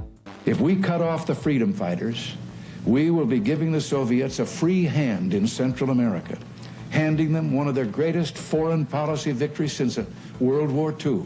But in 1982, Democrats in Congress passed laws to cut off support for the Nicaraguan rebels. So the Contras and their CIA backers had to find new ways of funding their struggle. Damn. What they found was cocaine. All right, so now it became a drug trade. Right. All right, so now they realize that they can trade cocaine with the CIA and America's government, because the more cocaine came, they was going to funnel our men into their prison systems that they're investing in, into their private companies that they're investing in. So now it has become a drug trade, right? All right, and now I'm showing y'all this because even up to this day, our young men is chasing money. Right. They're chasing money, and it's because it goes back into this drug trade stuff. Right. You know what I'm saying? Black people, we used to want to work for our money before crack cocaine got here. We wanted to be entrepreneurs. We wanted our own businesses. When black people started to thrive, remember before the 1980s was the what? 1970s and the 60s. 1960s, we was coming out of the civil rights movement. 1970s, black people were starting to feel good about themselves again. You're seeing the afros, the discos, the bell bottoms. Exactly. We started feeling good about ourselves again. And they was coming out of the Vietnam War and stuff like that. And they said, no, we can't let them do that. All right. So they put crack cocaine in our neighborhood. All right. And that's what they did. Give me Ezekiel 35. Find that scripture right quick. That's what the devil would always do to us. All right. Ezekiel 35 and maybe 36. Hold on. Yeah, let's start with 35 and 5. The book of Ezekiel, chapter 35 and verse 5. Bring it out. Because thou hast had a perpetual hatred and hast shed the blood of the children of Israel. All right, because these people got a perpetual hatred. It don't matter what we do. Come on. Shed the blood of the children of Israel by the force of the sword in the time of their calamity. All right, in the time of our calamity, right? In the time that we was being judged for our sin. Come on. In the time that their iniquity had an end. All right, when things started to get better, these people got such a perpetual hatred for us. What they would do, they would bring crack into our neighborhoods and lock us up. That's right. All right, come on, keep reading. Therefore, as I live, saith the Lord God, I will prepare thee unto blood. So these people, Ronald Reagan, his ancestors, his ancestors too, but his children's children, and the American judicial system, what? I will prepare thee unto blood. All right, Most High is going to pay them back. Come on. And blood shall pursue thee. All right, and blood is going to pursue America for what they done. Come on. Sith thou hast not hated blood, even blood shall pursue thee. All right, since they didn't hate locking us up, you know how many people died during the war on drugs? Oh man, yeah. Police brutality was at its high. You know what I'm saying? There was even a time when Rodney King got beat. That's it. Right. You know what I'm saying? Good in the 90s. This was around the same time they saying Rodney King was high when he got beat up. You know what I'm saying? But it was a whole lot. This when the Bloods and Crips started, they came out. The movie Colors came out. You know what I'm saying? Yes. Then from Colors, the Boys in the Hood, the Menace to Society, all this stuff was about young black men hustling and selling crack. Right. You know what I'm saying? From that, you went to from that to you got New Jack City. You know what I'm saying? From New Jack City to what's some other movies like Juice. You know what I'm saying? It was always about black men trying to hustle and sell crack. So they was putting that image back in our heads like this is what you want to do to get rich. And then to go to your point, NWA, the gangster rap. Yeah. They started to push the gangster rap more so than the conscious rap. We left away from that. By us leaving that, it added to that them obstacles that we was faced with to get us in that prisoner pipeline. Yep. They stopped making good music. You had rappers out, you know what I'm saying, like just came to my mind. You had like rappers like EP30, you had Eric B, Rakim, you had Big Daddy Kane. And then next thing you know, you had the NWA came out. Right. You know what I'm saying? The drug wars got so bad, you know what I'm saying? You had Wu-Tang, Cream, Dollar Bill, y'all. Money, all that right there, people started to rap about selling crack. Right. And what did we want to do? We wanted to be like them. We were glorified. We glorified it because that's what we seen. Yep. You know? I remember you brought that out, Cap. That song, Your Mama on Crack. Yeah. They started making songs about Mama on Crack Rock. Yeah. They started then, it got to the point where they all came together and made a song called Self-Destruction, was telling America, they was telling the black community that you headed for self-destruction if you keep on pushing drugs and stuff. So we started to fight it and come back, but you couldn't beat the damn white devil. The Jewish man started to pay more money for us to rap negative stuff. Right. All right. So was that it on the scripture? Yes, sir. On that one.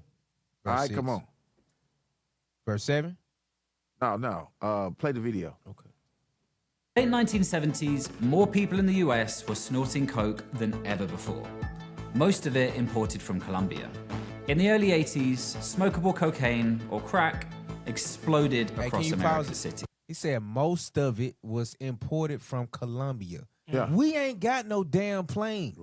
Right. Wow! You see what I'm saying? Like, who was flying these planes in? Hey, they was getting it in if I'm not mistaken, even Pablo Escobar, when they was dealing with those drug kingpins down there. Yeah. To funnel Because that it was drugs up. CIA, like he said, the Edomite, the CIA. Right. They was the ones behind it. Right. Yeah, that's so what they was dealing Right. directly with the cartel and things of that nature. Right, that's what we bringing out. I'm gonna show y'all Yes, in the sir. video. It was CIA, it was Ronald Reagan and them. They was bringing the majority of it in. Now, the things that they weren't bringing in, that's who was getting busted.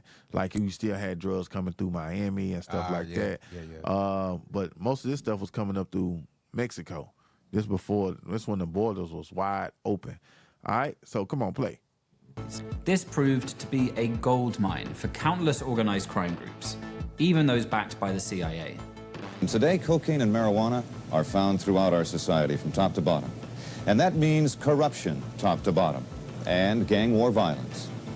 The Contras were soon linked.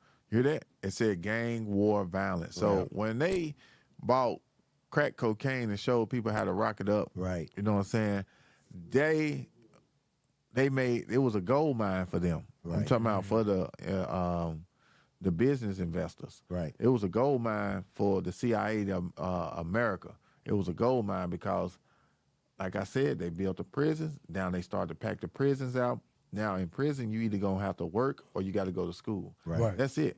When you get your GED or whatnot, then you got to go work. Right. So they're getting free labor. So they making all this money off of us.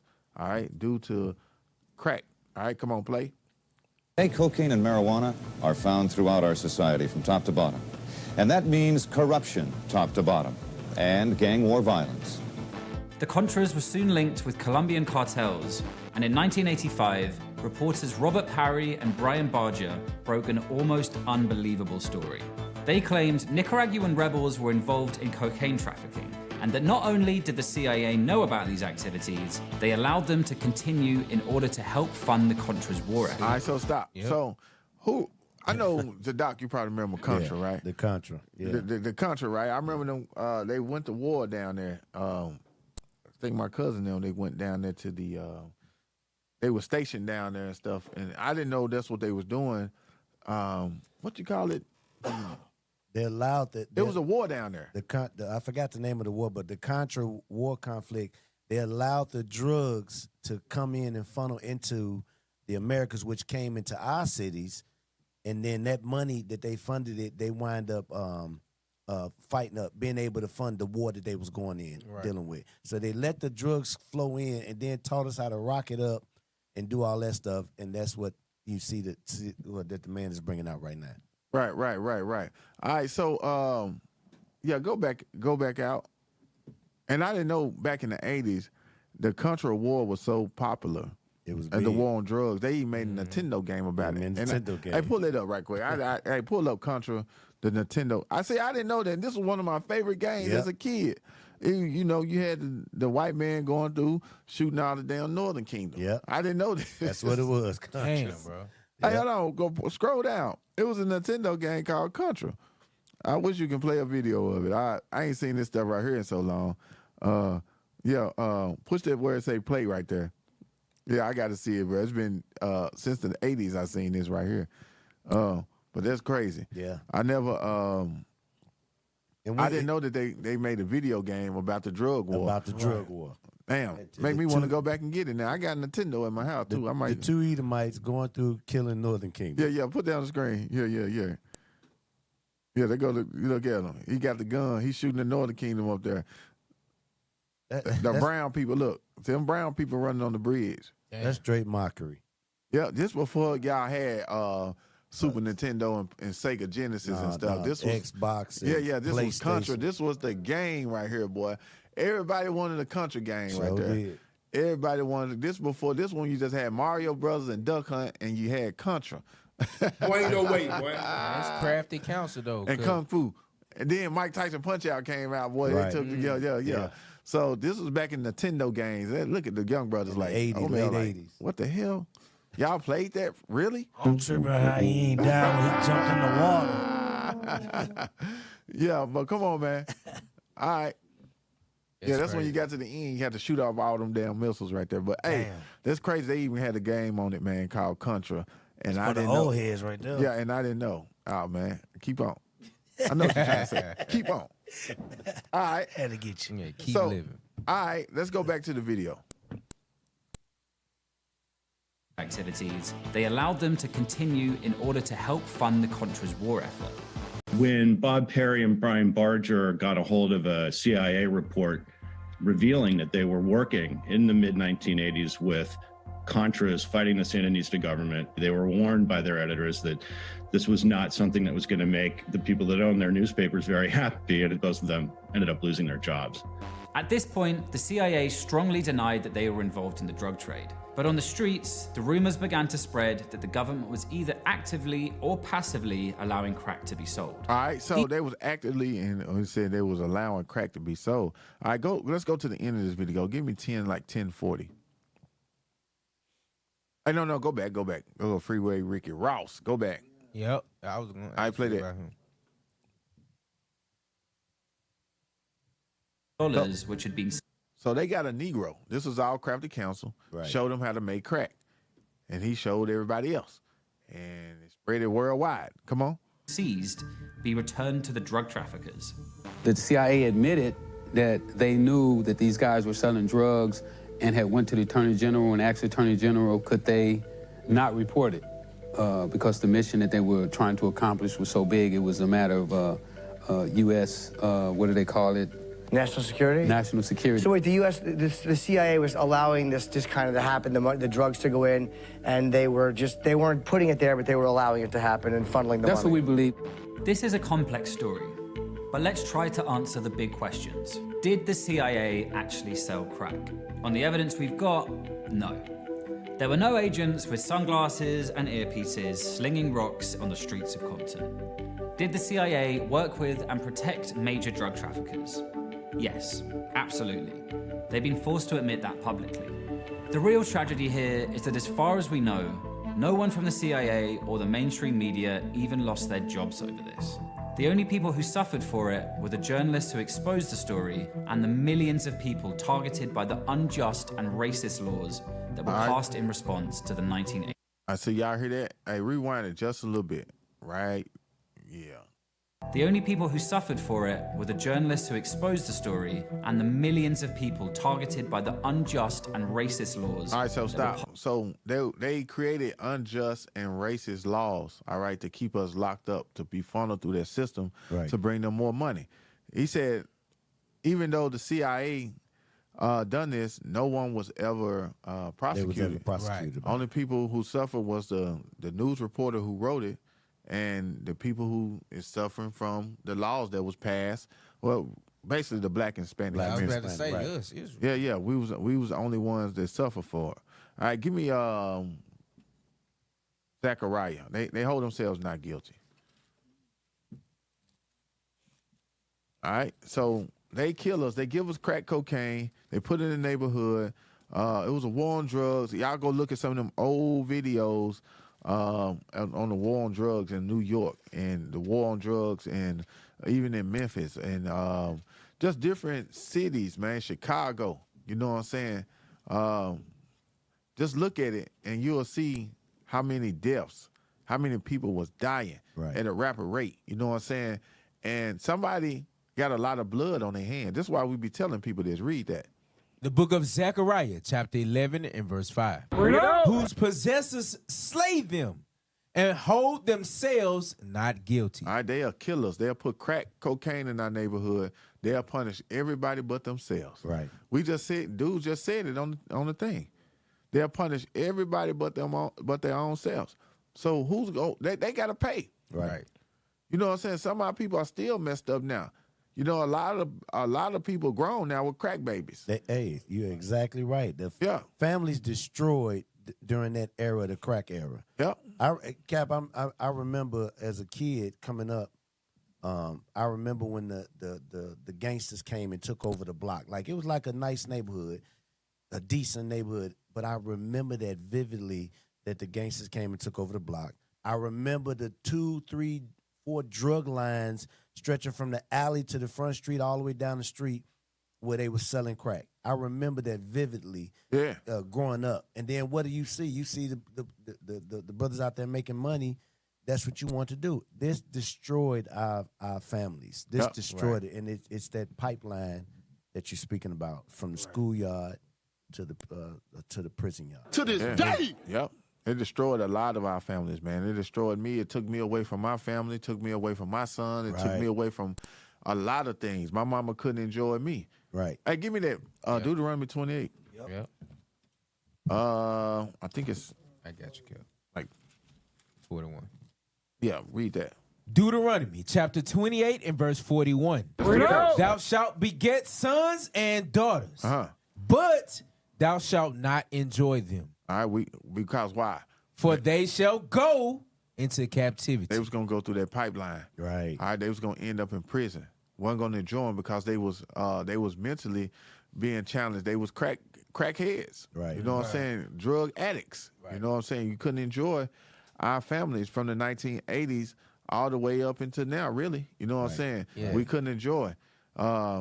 You couldn't enjoy how beautiful your auntie or your sister looked because crack cocaine, they was always high or fiending. They doing all type of stuff. your auntie prostituting herself, some men prostituting themselves to get crack, all type of stuff, man. That crack is a powerful drug. Right. Yeah. That crack cocaine is a powerful drug, man. People do anything for it, for a moment, for a high that only lasts, what, they say 10 minutes. Right. Then you go back down. Right. And then they say that first hit, they always chasing that that first hit, and they'll never get that high again in their life. Right. And that's what they end up. That's what they end up doing. Keep on smoking, trying to get that first. They never get it. All right. And that's why I always, I always pray, and I ask the Lord to forgive me for the times that I was doing that stuff and selling it to people, man.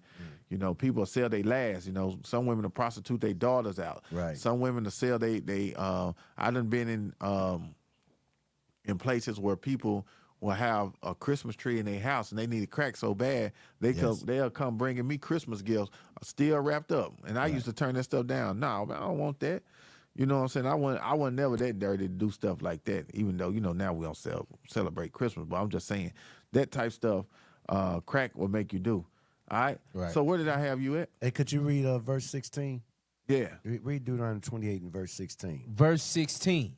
Cursed shalt thou be in the city. These are the curses that was upon us. The slave prisoner pipeline from schoolyard to the prison yard. Yeah. That's a curse. Them drugs, different things like that. So as the prophets go out there and try to awaken our people, we try to bring these curses to life because you're still fitting them. Cursed in the city, our cities, our hoods. That's where we were cursed, and to see that and just reflecting back on it when remembering that stuff, man, it was bad. It was really bad. In our community, you go over across the bridge or wherever to the other nations, the Esau and them communities, and you didn't see that. You didn't see it. You looked at the wholesomeness that you thought was over there, and you wanted that. You seen the drug dealers, like you said, Cap, that they had the Cadillacs and the Dookie ropes. And stuff like that, and dressing good. We wanted that, Yep. And it was crazy, man. I'm just looking at the video he got showing up now, man, how we was in crack infested neighborhoods, and in the 80s when our neighborhoods were really thriving. You know what I'm saying? I mean, you had your own black mom and pop stores and stuff like that throughout the community. And as drugs came in, you started to see that to disintegrate. You start to see it to leave, you know what I'm saying, due to crack cocaine. Right. Those houses that grandmama left you and uncle left you, when they passed along, they became trap houses. They became dope houses. Right. And we end up going to prison, and the city end up getting the property. Right. All right? And that's what happened. That's why some of them houses still boarded up now from the 80s. Right. They just now turn them down because Esau coming now, he's paying top dollar for it to gentrify that area where there used to be the trap house or the trap street. You know what I'm saying? And what happened to us, we got funneled in that prison pipeline, and you didn't pay the taxes. You weren't doing nothing. You didn't care nothing about it. You probably didn't know the house was left in your name. Right. And then they drove the when you think about it, the crime. They always say crime in this area and drive the prices down so they can regentrify. They can go buy a Big Mama house for $10,000, right? And keep it boarded up. Yep. And then when it's time to regentrify, they come tear it down and build up these big old homes because they ain't got it for cheap. And it ain't our people thinking hey, let me get a house and hold on to it. It's an investment. They have a 20-year curve on or maybe even longer on how they operate. That's their secret plots. Yeah, that's crazy, man. We started to live like this when crack came. Put that on the screen. Let that roll. We started to live like this, you know what I'm saying, when crack came. We forgot how special we were, you know what I'm saying, when we started to get some self-esteem from the civil rights movement and stuff. Then we went right back to living like slaves. This was real bad, you know what I'm saying. I don't know what city this is, but it's real bad. But it looked the same in every city. it looked the same in everywhere you go, in every city. This might be Memphis. LM, now LM, I don't know where that's at. It kind of looked like a Memphis project. They used to be called, I don't know. What city does that say that's in, bro? Atlanta. Oh, that's in Atlanta. All right.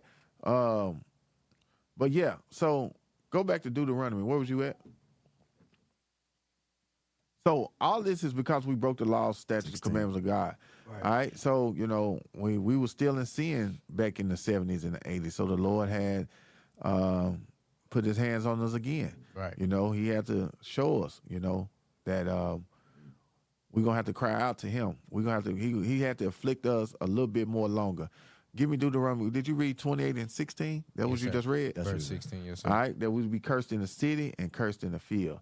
All right. All right. So let's go back to the video, the other video, or something else.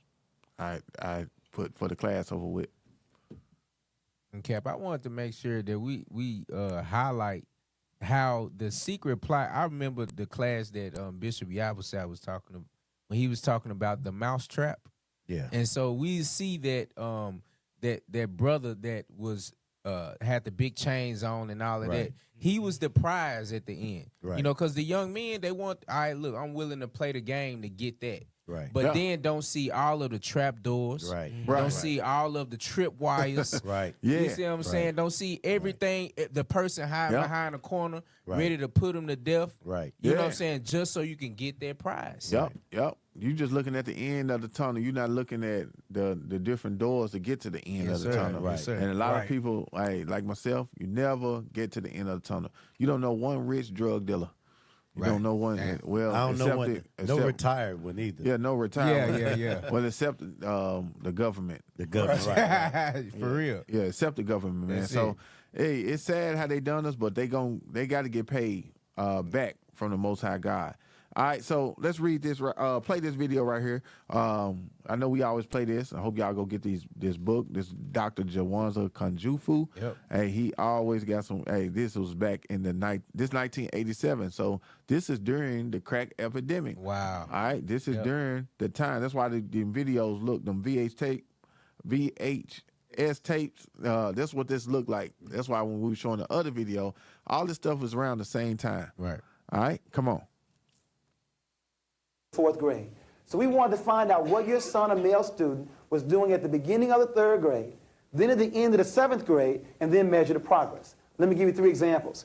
We had a little boy 5 years ago on an Alva reading test score at the 98th percentile in the country. In other words, a walking genius. That means only 2% male, female, white, or black had a higher score than he at the beginning of the 3rd grade. At the end of 7th grade, the same boy now drops down to the 35th percentile. Engineer potential here, pimp or pusher now. Scores should have improved 5 years. Instead, they only improved 1.3. 2 more examples. We had a little boy at the 92nd percentile. He dropped down to the 24th percentile, and his scores only improved 2.1. But let me give you the average example. We had a little boy at the 63rd percentile. He dropped down to the 4th percentile, and his scores didn't improve a year, a month, a week, not even a day.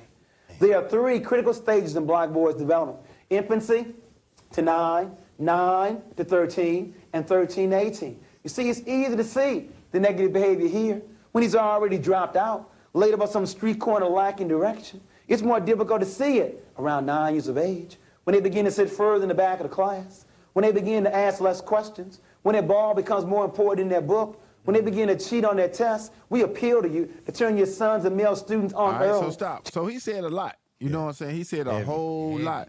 A lot of heavy stuff, man. He said, man, it's hard to see it from the ages 13 to 18, how the black man, the little boy's interest has gone down. He started to pick up the ball instead of the books, and stuff. He's more interested in playing basketball than educating himself. It's just, hey, this right here is some real good stuff, and it's still prevalent. To this day.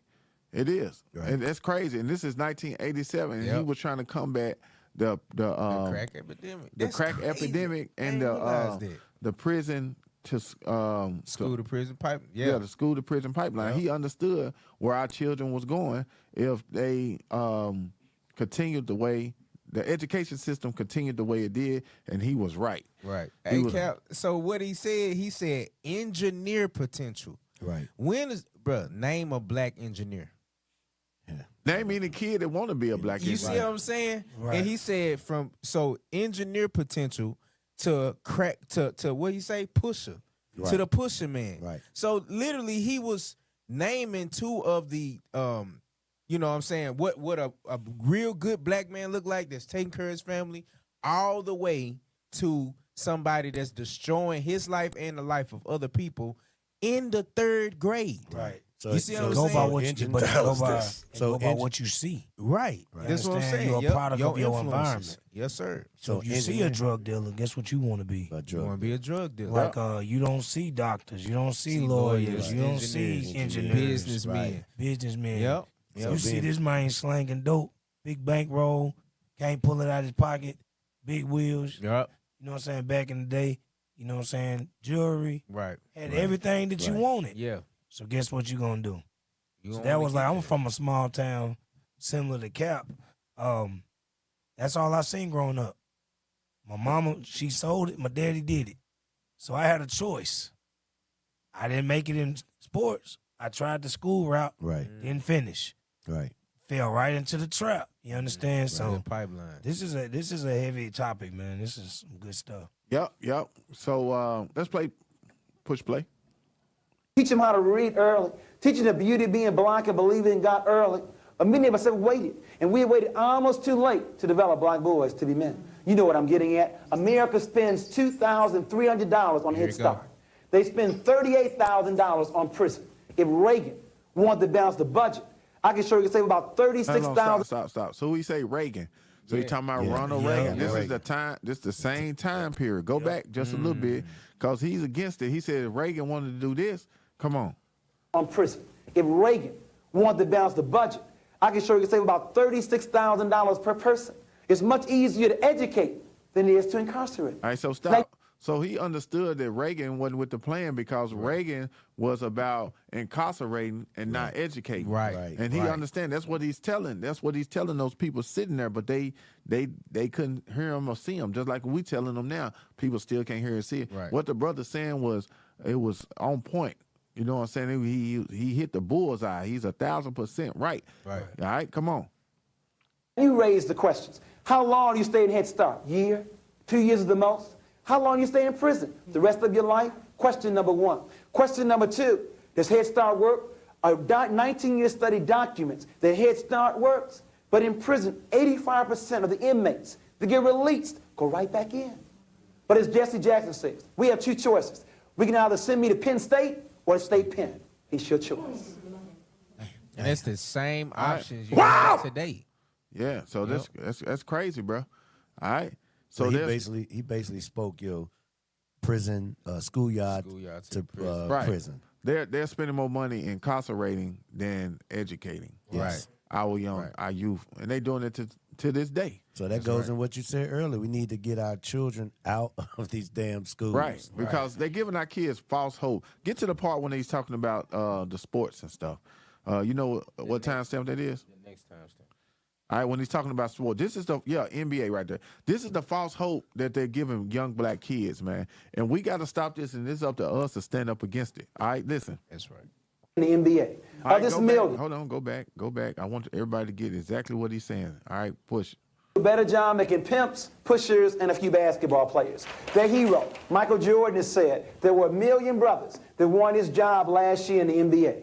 Of this million, only 400,000 will even make it to play high school ball. Of this 400,000, only 4,000 will make it to play college ball. Of this 4,000, only 35 will go to the coveted NBA. Of this 35, only 7 start. And the average life in the NBA is 4 years. You got 1 million brothers looking for 7 full-time jobs that last 4 years. So y'all hear that?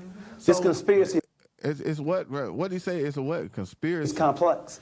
This conspiracy is complex. This pipeline. This pipeline. Damn. This crafty council is complex. Right. He said you got 1 million people wanting Michael Jordan's job back then. This when Michael Jordan was in his prime. Yeah, he was in his prime. He probably was what you call it, your first year, a rookie. Right. Around that time, you know. So you got 1 million. Only 400,000 is going to play high school ball. Then only 4,000 will go to college. Only 35 of those players will make it to the NBA. Only 7 will start, and they will only do that for 4 years. And you got all these young black men millions if you ask them. Even when we go out and teach today, if you ask them, what you want to be when you grow up, they say what? Basketball player. Football. He's one of those millions. So if his dreams fall, guess what he runs to? Right. He becomes a blood, a crip, a GD, a pimp or a pusher. That's what he said. A pimp or a pusher.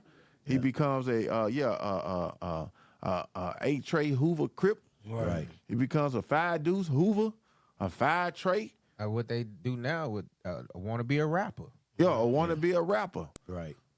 No engineers, no architects, no doctors, no lawyers. You don't they hear go that. back to then vice versa with the women. You know, women go through that pipeline too. Oh yes. Yeah, a lot of black women go through that. They go to that prison.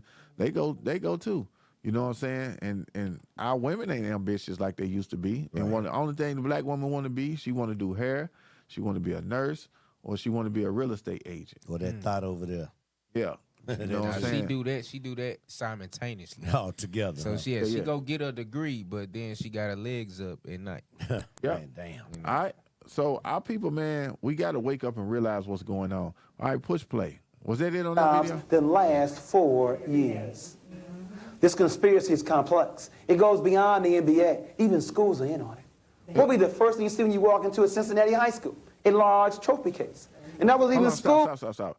I didn't think about that. He said the schools are in on it. Yes. I know in my high school, when you walk into the hallway, the first thing you're going to see is an enlarged trophy case. And you stop and look at that. This is the biggest distraction ever. You want to see.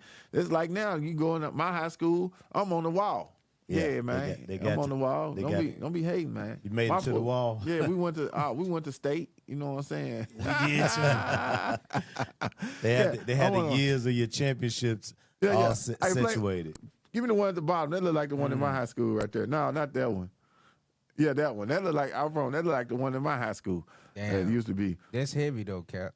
Yeah. You got all the big banners in the gym. He said the school's on it. On it. And you always gonna see the man with the afro. You know what I'm saying? Ooh, but yeah, this is like Arkansas or something. Yeah, that's where they put all the championship stuff. Yep. All right, hey, go back to him. I want to hear what he said after that. He said the school's in on this pipeline. That's heavy. It's heavy. Come on. Schools give more glory to their ball players than the scholars. That's said in the earlier workshop. Where are the pep rallies for the honor roll? Oh, damn. He said, look, man, they give more honor to the athletes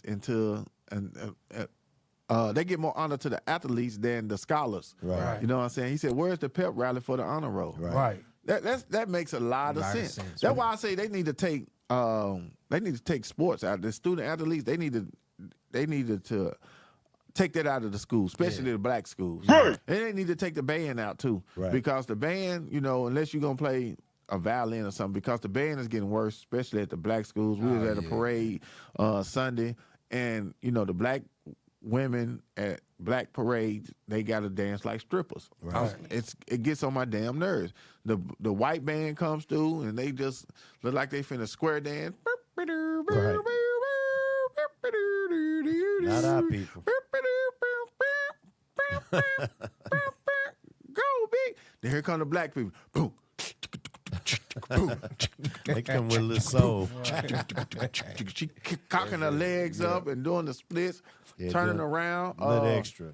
Yeah. Doing a lot of extra. Yeah, doing everything man, extra. what's the point of They that? ain't never got they real hair in their head. They got weave, and they got to throw their head back and let the weave touch the flow. The feminine man and leading the band. Yeah, leading the tribe. Swallow that. Hey, it's crazy, man. But yeah, go back to what he was saying, man. I didn't realize he said this in his whatchamacallit. High school, a large trophy case. Yeah. And that was even schools give more glory to their ball players than the scholars. That's said in the earlier workshop. Where are the pep rallies for the honor roll? In other words, even school, I can understand the NBA, but even schools give more glory to their ball players than their scholars. This conspiracy goes beyond the NBA, though. It goes beyond schools. Jesse Jackson is giving you the clue one more time. Is it not possible for a black man to be president? All right, so stop. So this back when Jesse Jackson ran for president. Y'all might didn't know that. Y'all probably too young. Jesse Jackson ran for president. Keep hope alive. He ain't got that. He didn't get it. He ain't gonna get it. Hope deferred. Hope deferred. Right. That's what scripture said. Yep. Hey, but our people, man, we gotta wake up, man. How much time we got? All right, so we got to keep it moving, man. Let's go to the next, man. Y'all, hey, check that out on your own. It's called Countering the Conspiracy to Destroy Black Boys, man, by Dr. Jawanza Kunjufu. Hey, that would never get old. Yeah, it's timeless. On my show, on our shows. All right, go back. No, I seen you had some little dudes in prison. The little basketball. Yeah, these are the basketball players and football players who wanted to. If you ask them back then, like, hey, what you want to be when you grow up? They would have said basketball and football player. Now, let's look where they ended up at. Damn. So where them the 600,000 from that million, that the 400,000 went to play high school ball. Yeah. What happened to the 600,000? A lot of them ended up here. Right. Yeah. Part of that 400,000. Yeah, that even played. No, that's the 400,000 that played. Okay, yeah. Okay, then. Yeah. All right, come on, let's get this. What you saying? Yeah. This what they doing now. They partner. Fuck the opposition, we gon' get him. And if we ever catch him slipping, we gon' switch him. Pop the X and I'm just waiting till it kick in. Feel like a demon while I'm clutching this incision. All right, stop.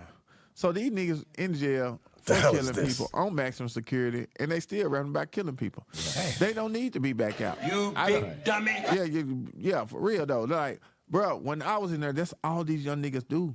Damn, you know what I'm saying? They not reading books. They beating on the wall all night, sleeping. It's like hell inside of there. You know what I'm saying? For real. Especially this new generation, after they do chow about 5 o'clock in the evening, and boy, don't let it be the night they get commissary. Right. Boy, they beat on the damn. Don't let nobody got no damn some joints going around in there. Man, they will beat on the door all night. All I can say, don't go to jail as an old man, man. You're gonna be pissed. Cause they gonna beat on the jail. They gonna be like that dude. He's beating on the bunk. They move the mattress out the way and they go in there. And they probably high right now. But those these kids was once in school. They was once they weren't dropouts. You know what I'm saying? Some of these kids graduated. You know what I'm saying? But they got out and they made the wrong choice. Right. They made the mistake of thinking that they got to get rich and they got to do it now. Right. And this is where our people are. Say what? Yeah. So that instant gratification. Yeah. That's what led them here. That was one of the our people pipelines. crazy. They in jail still talking about hitting a nigga with a chopper. That's crazy. What's wrong with y'all? No, even if you niggas are crazy. That's mind blowing. Even if you graduate, the school to prison pipeline is still in effect. It's still in effect. I graduated. Right. Just because you graduate don't mean that it's still the obstacles set up to destroy black young boys and stop us from progressing in this world. Because you can graduate high school for sure, but like a lot of them don't go to college because they don't see a reason to. They already really didn't like school. Right. Yep. You know what I'm saying? So why even get 4 more years in school? You know what I remember? They really make money. They took out the trades in the schools. Yeah. You had welding, mechanics, carpentry. They had different trades in school. And what does those trades do? When you learn a trade, it give you a job, and also you can take that trade and develop your own business. That's right. You know what I'm saying? That's right. So they removed that. So that's part of the pipeline. That's part of the pipeline. Take them away. So they ain't. We don't have want no you plans working. We want you to get straight to the prison. We want you school to prison pipeline. We need you in there for free labor, slave labor. Yep. That's heavy. All right, so put that up on the screen. Let's read that. Damn. Blow it up for me. Yeah, it says our children being pushed into prison. So we ain't just making this up. All right, blow it all the way up so we can read it a little bit more. All right, there you go. All right. All right, so it says from school to prison, students of color face harsher discipline and are more likely to be pushed out of school than whites. All right, so black kids, yes, they are bad. White kids are bad too. I'm not doing it. They do the same thing. They just say it different. You know what I'm saying? F you, mom. Yeah, F you, mom. Call my mom. Suck it. Right. They bad get away as hell. with all that. Yeah, they get away with it. Oh, that's just like that Edomite got away with that SRO right there in front of her. She cussing the little girl out. Yeah, she was You better shut your white mouth. She I'm was not cussing kidding. the teacher out right in front of the SRO. Right. But they bad as hell. All right. Just like the long hair blonde dude was walking out talking what he think his teacher should be doing. Now sit your ass down. Quit trying to, even though what you saying might be true, you ain't supposed to be doing this. Right. All right. Hey, I want you to read the fine print. Can you read the fine print? It says the pipeline to prison. The pipeline to prison. The U.S. has the highest incarceration rate in the world. Yeah, I heard that. Cause hey, when I was in Africa a few weeks ago, man, there's so many people. It can't be nobody in jail. I seen so many people, man, and they don't want to go to jail down there. I'm telling you. But yeah, it said America has the highest incarceration rate. Come on. And its prisons, and jails are overwhelmingly filled with African Americans and Latinos. All right, the Northern and Southern Kingdom, man. Come on. The paths to prison for young African American and Latino men are many. How many? Many. So you might not go as soon as you get out. You know what I'm saying? But you're going to end up going. All right? If you don't take the right route, all right? You don't get in the right pipeline immediately, you're going to prison. All right? It may be by the time, I think I went by the time I was 25. I think I went, I started getting in trouble immediately because in high school, I got caught with marijuana. I went to jail high. And then that's when stuff started going downhill. You know what I'm saying? My basketball coach was the first one to notice something was wrong with me because I used to come to school with my head nappy all the time. And he pulled me to the side. He said, son, what's wrong with you? I said, ain't nothing wrong with me, man. 17, I had just joined the gang and I was doing all type of stuff. That's when he noticed something was wrong with me. So that's why I be telling brothers, man, keep your head calm. Right. Your hair and your hygiene, your appearance, it tells what you are, as the Bible said. So he knew something was wrong with me. And that's when I first found out that I could sell crack and I can make some money. And I started bringing crack and weed and stuff to school. I didn't bring no guns. I wasn't that crazy, but I started trying to sell weed. I wasn't selling crack at school, but I had it on me, and I sell it when I got off the bus on my way home. Right. Because I got off in the hood, and crackheads be out there itching, and I'd be like, hey, I got you. Just meet me around here. You know what I'm saying? I did that stuff, but, I ain't glorifying it, but it did happen in the small town I'm from. All right? But finish reading that right quick. I know we ain't got much time. Said the paths to prison for young African American and Latino men are many. All right. But the starting points are often the school and foster care systems. All right, the school and foster care systems. All right. So they saying it's a pipeline from the foster care system to school, to the prison too. And I believe that. They say so 50%. So that's crazy, bro. We was just talking about how the parents play a heavy role. Right. But that's why the foster care system is so prevalent. Because the parents are not playing the role that they should. Supposed to play. You got these young men and women having babies and giving them up for adoption. Right. Yes. You know, if they don't abort them, right? You know what I'm saying? They give them up to for adoption. So they go have hot girl something. How many babies aborted? 19 million. 19 million since that's like a small country. That foster care to prison. So people go through foster care. They have a lot of stuff going on mentally. They be hurt. And it's a saying that hurt people. So that's how they end up in prison. Right. All right, so it says school to prison. Students of color face harsher discipline and are more likely to be pushed out of school than whites. All right, so they hurry up and try to expel us and try to get us out of there. You know what I'm saying? Right. And that's what they did. All right, so you got 40%. Read that. 40% of students expelled from U.S. schools each year are black. Wow. That's almost half. Come on. 70% of students involved in in-school arrest are referred to law enforcement are black or Latino. What? See, what about all these white boys, these little kids that got these guns shooting up the school? Right. Coming in high school and stuff. Why they not? I don't understand. But they pushing us out and they coming back with guns. Right. And shooting up the whole, man, I'm telling you. All right, come on. 3.5 times black students are 3.5 times more likely to be suspended than whites. Wow. Blacks and Latinos students are twice as likely to not graduate high school as whites. 68% of all males in state and federal prison do not have a high school diploma. Wow. So when they come through the door, they don't have a high school diploma. But while they in there, they gonna get that. They gotta get a high. They gonna make them get a high school diploma, or GED, what they call it. Yeah. All right. So You want go.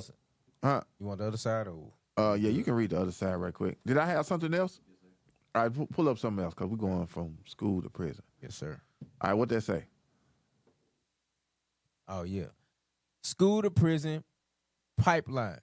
School disciplinary policies disproportionately affect black students. Zero tolerance discipline has resulted in black students facing disproportionately harsher punishment than white students in public schools. Right. So that's why it's important for us to stop saying that hip hop is our culture. Right. These students and these teachers, they watch YouTube. They see what they call the hip hop culture. They jumping around with guns and smoking weed, and the girls walking around in high school with big ass eyelashes, and you know what I'm saying? They just with bonnets on and stuff like that. They got to get them a dress code. If not, they would go strictly N-word out, niggered out. You know what I'm saying? So that's why it's important, y'all, that we got to stop calling this hip hop culture our culture. That's causing them to racially profile our children. Right. All right. And when you do that, it's a zero tolerance in the discipline. All right. Has resulted in black students facing disproportionately harsher punishments than white students in public schools. All right. It's saying it says public school enrollment. All right. 51%, 16%. No, it says the whites. Yeah, the whites are 51% enrolled in public school. All right. And then it said multiple suspensions, 42% for black. Right, So we less enrolled in public schools, but we're higher in the discipline. In suspensions, in right. the suspension. Right. So that's the zero tolerance that it's talking about. It's disproportionately aimed at us. Right. Yeah. Even though we don't pack the schools out like they do. Right. Wow. All right. We in the principal's office more. Yeah. If you can say it like that. Yep. And it's important for you black men too that got children in public schools to go up to the school, especially at an early age, and let the teacher see that you as a black father, even though if you even not with the mother. I used to go to my daughter's school, and when I was down there, and I would go to lunch with her and stuff. They need to see black men active in their children's lives, because they try to say we not, but they say black men, we are the most active in our children's lives. That's right. That's right. Especially our little girl lives, we are the most active. They be shocked when they see a black man show up to his children's school. Right. They Yeah, be shocked. they don't expect that. They don't expect that. They want to see mama coming there with no bra on, big ass eyelashes, and a bonnet on with her flip flops and coins. Right. And it's on her feet. Right. No, sir. Come on. Black students are suspended and expelled 3 times more than white students. Wow.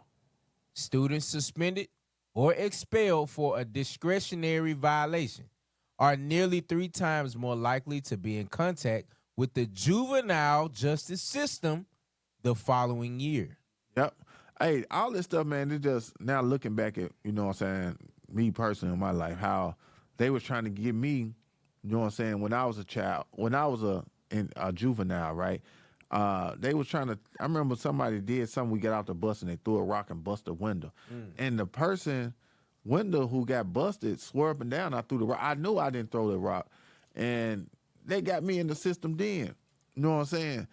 It's crazy how they did that, and it went all through the school system and stuff like that, saying that I did something I didn't do, and I know I didn't do it, but, you know, it's just crazy while you reading that, it just brought back memories. But let's read this right quick. We're going to pull some scriptures, pull a few scriptures, then we got to get out of here. Sir. Hey, read that. For the first time in history, public schools in America serve mostly children of color. Every year, 2.8 million students in the U.S. are suspended from school, causing them to miss critical learning time. Black students are almost 4 times more likely to be suspended and expelled for the same infractions as white students. Now, we didn't write this. This stuff is on Google. Right. You know what I'm saying? We didn't write this. This is on Google. You can Google it yourself. Don't think we made this up and drew this up so we can sound racist. No, it's the truth. Come on. That's You're right. going to learn today. Said there is no evidence that students of color exhibit higher rates of misbehavior. There's no evidence that we is a higher rate. It's a higher rate. Come on. Students with disabilities are 2 times more likely to be suspended. Wow. Millions of students, I go to the top. Hundreds of preschoolers are suspended every day, too often for age-appropriate behavior. Preschoolers, Cap? Preschoolers, yeah. Hey, yeah. I know some Some of them preschoolers. kids be bad. Yeah, I know some preschoolers. Pull up on me. Yeah, him. he talking right like there. that. He one of them. Right? Little Pee Wee. Yeah. Pee-wee. Little Pee Wee. Yeah. Students miss more than 11 million days of school because of suspensions. In a single school year, 11 million days translates to 60,000 school years. 60,000 plus. Plus school years, 60 million lost hours of education, billions of wasted money. Huh? Blow it, I can't see that. Read this last one. It says study shows teachers view black girls as less innocent than white girls. Black girls lost 1.7 million days, 2 times the national average for all students. Hell no. All right, so give me Psalm 64 right quick. All right, so it's a invisible pipeline that's that we gotta teach our children about, especially the young black men, to avoid. You know, so as they get older, we gotta continue to guide them.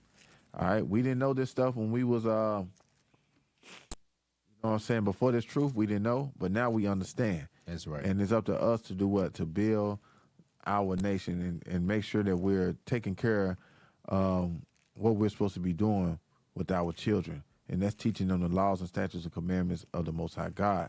We got a lot of teenagers, especially in Israel United in Christ. They have become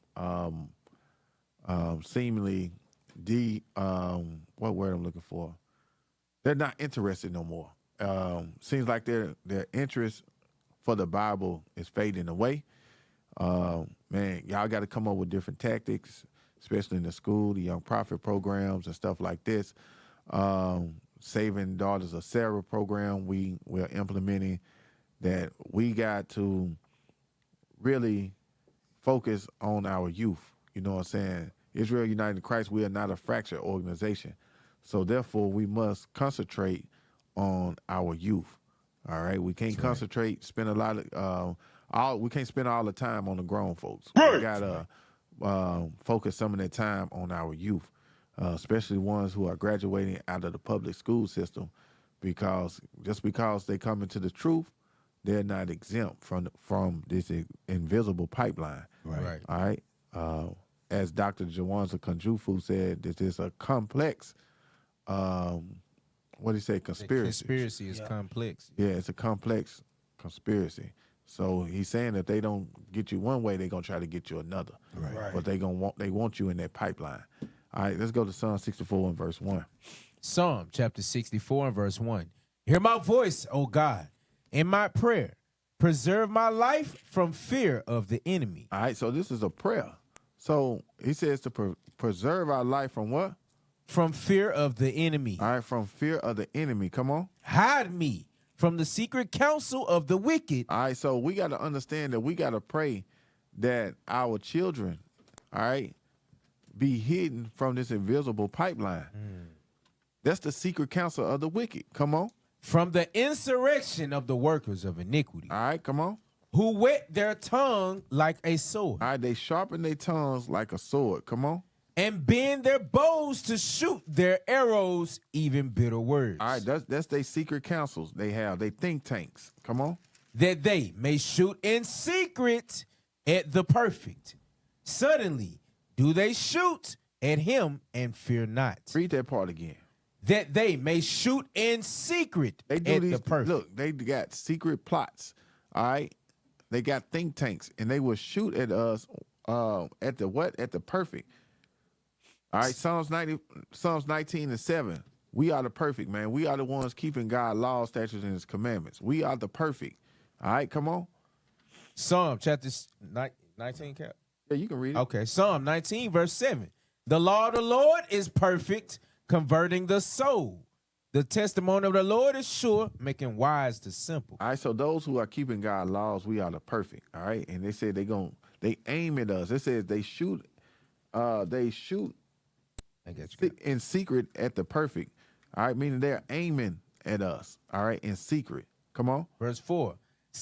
That they may shoot in secret at the perfect, suddenly do they shoot at him and fear not. All right, so they said they shoot at us and they don't fear. They don't have no fear in God. All right, but God is going to judge them for what they have done. Come on. That's right. They encourage themselves in an evil matter. All right, they say, look, if we can get them in this pipeline and we can get them in the prison system, we don't have to pay them that much, Bob. We can get these niggers 17 cents an hour. We can get them 34 cents an hour. We can give them $1.50 an hour. We can give them $3.50 an hour. We can give them way below minimum wage, and we can become rich. That's what they do. That's what they did. That's what they doing. All right, come on. They commune of laying snares privily. That's putting crack in our neighborhood. That's right. what we was going over earlier. Right. That's them putting the basketball. That's them putting the trophy case in the school system. Right. You know what I'm saying? I mean, in the school hallway. That's all crafty counsel. That's them giving the rappers their preps and their props and stuff like that to got your kids thinking they want to become rappers. You know what I'm saying? Or basketball or football stars. All right? Come on.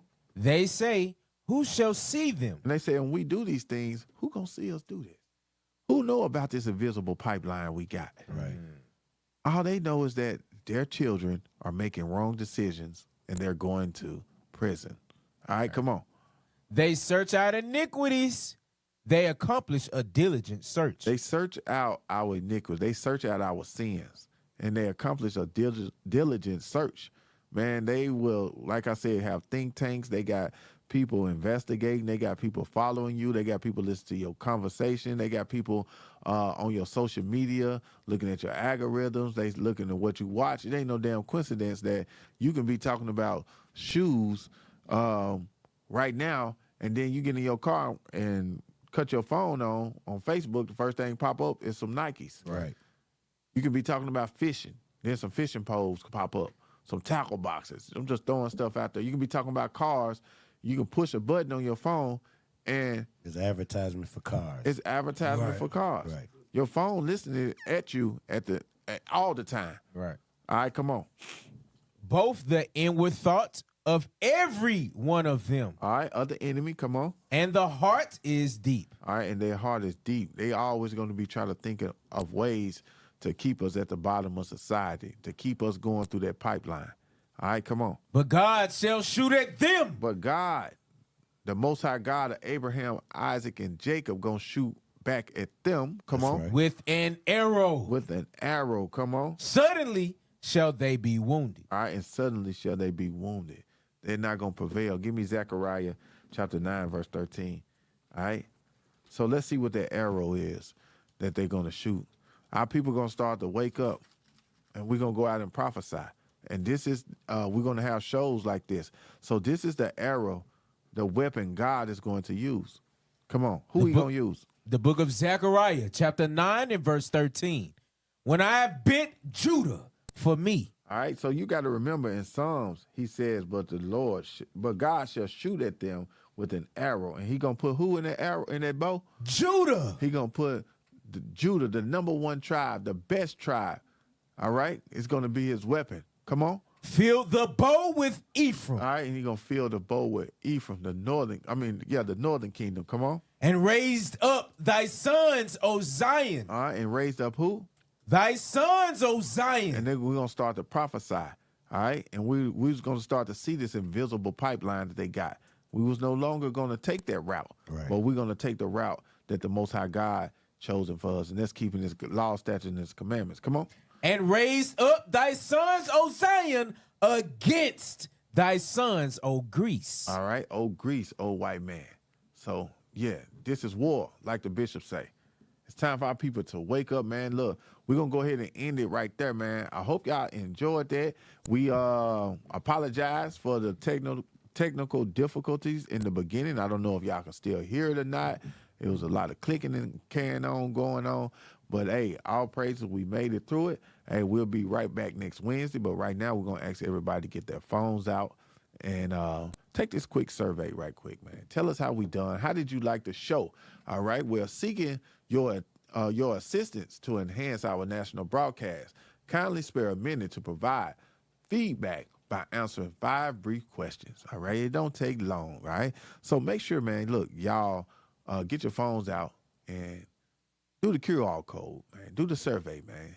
Tell us how you like the broadcast, man. Battle Axe Radio. Is it one of the hottest radio shows in Israel right now?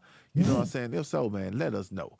All right? So, look, don't forget, y'all, to donate to the Booster Club, all right?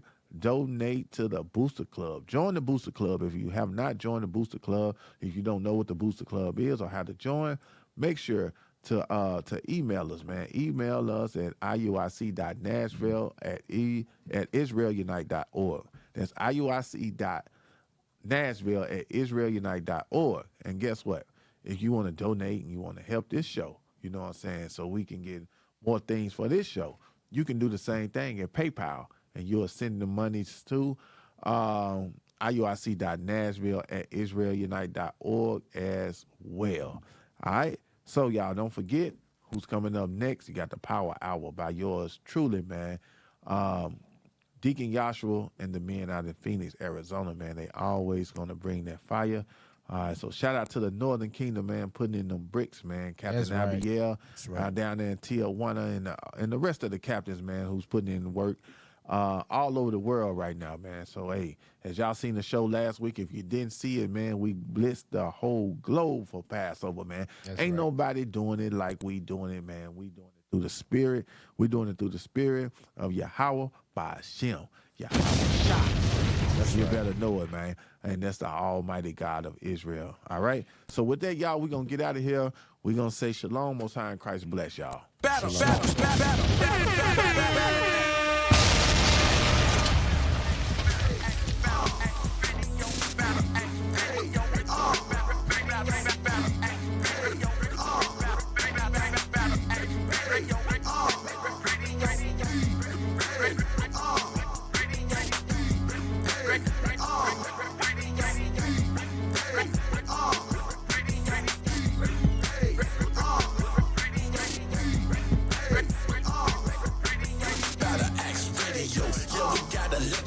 Babylon, yeah, it gotta burn, going up in smoke. Christianity, that's white supremacy, it gotta go. Pathetic apologetics, don't get it, they are knowing us. The weapons of our warfare, they not carnal, but they spiritual. Precept after precept after precept, had to cut it through. Shout out to the bishops and the deacons and the captains. Don't be haters like the play, they love the scholars when we face the bar. Talk a lot of stuff when we show up, they tuck, they tell and run. Talk a lot of stuff when we show up, they tuck, they tell and run. Ezekiel chapter 3, verse 11, trying to warn ya. Ezekiel chapter 3, verse 11, trying to warn ya.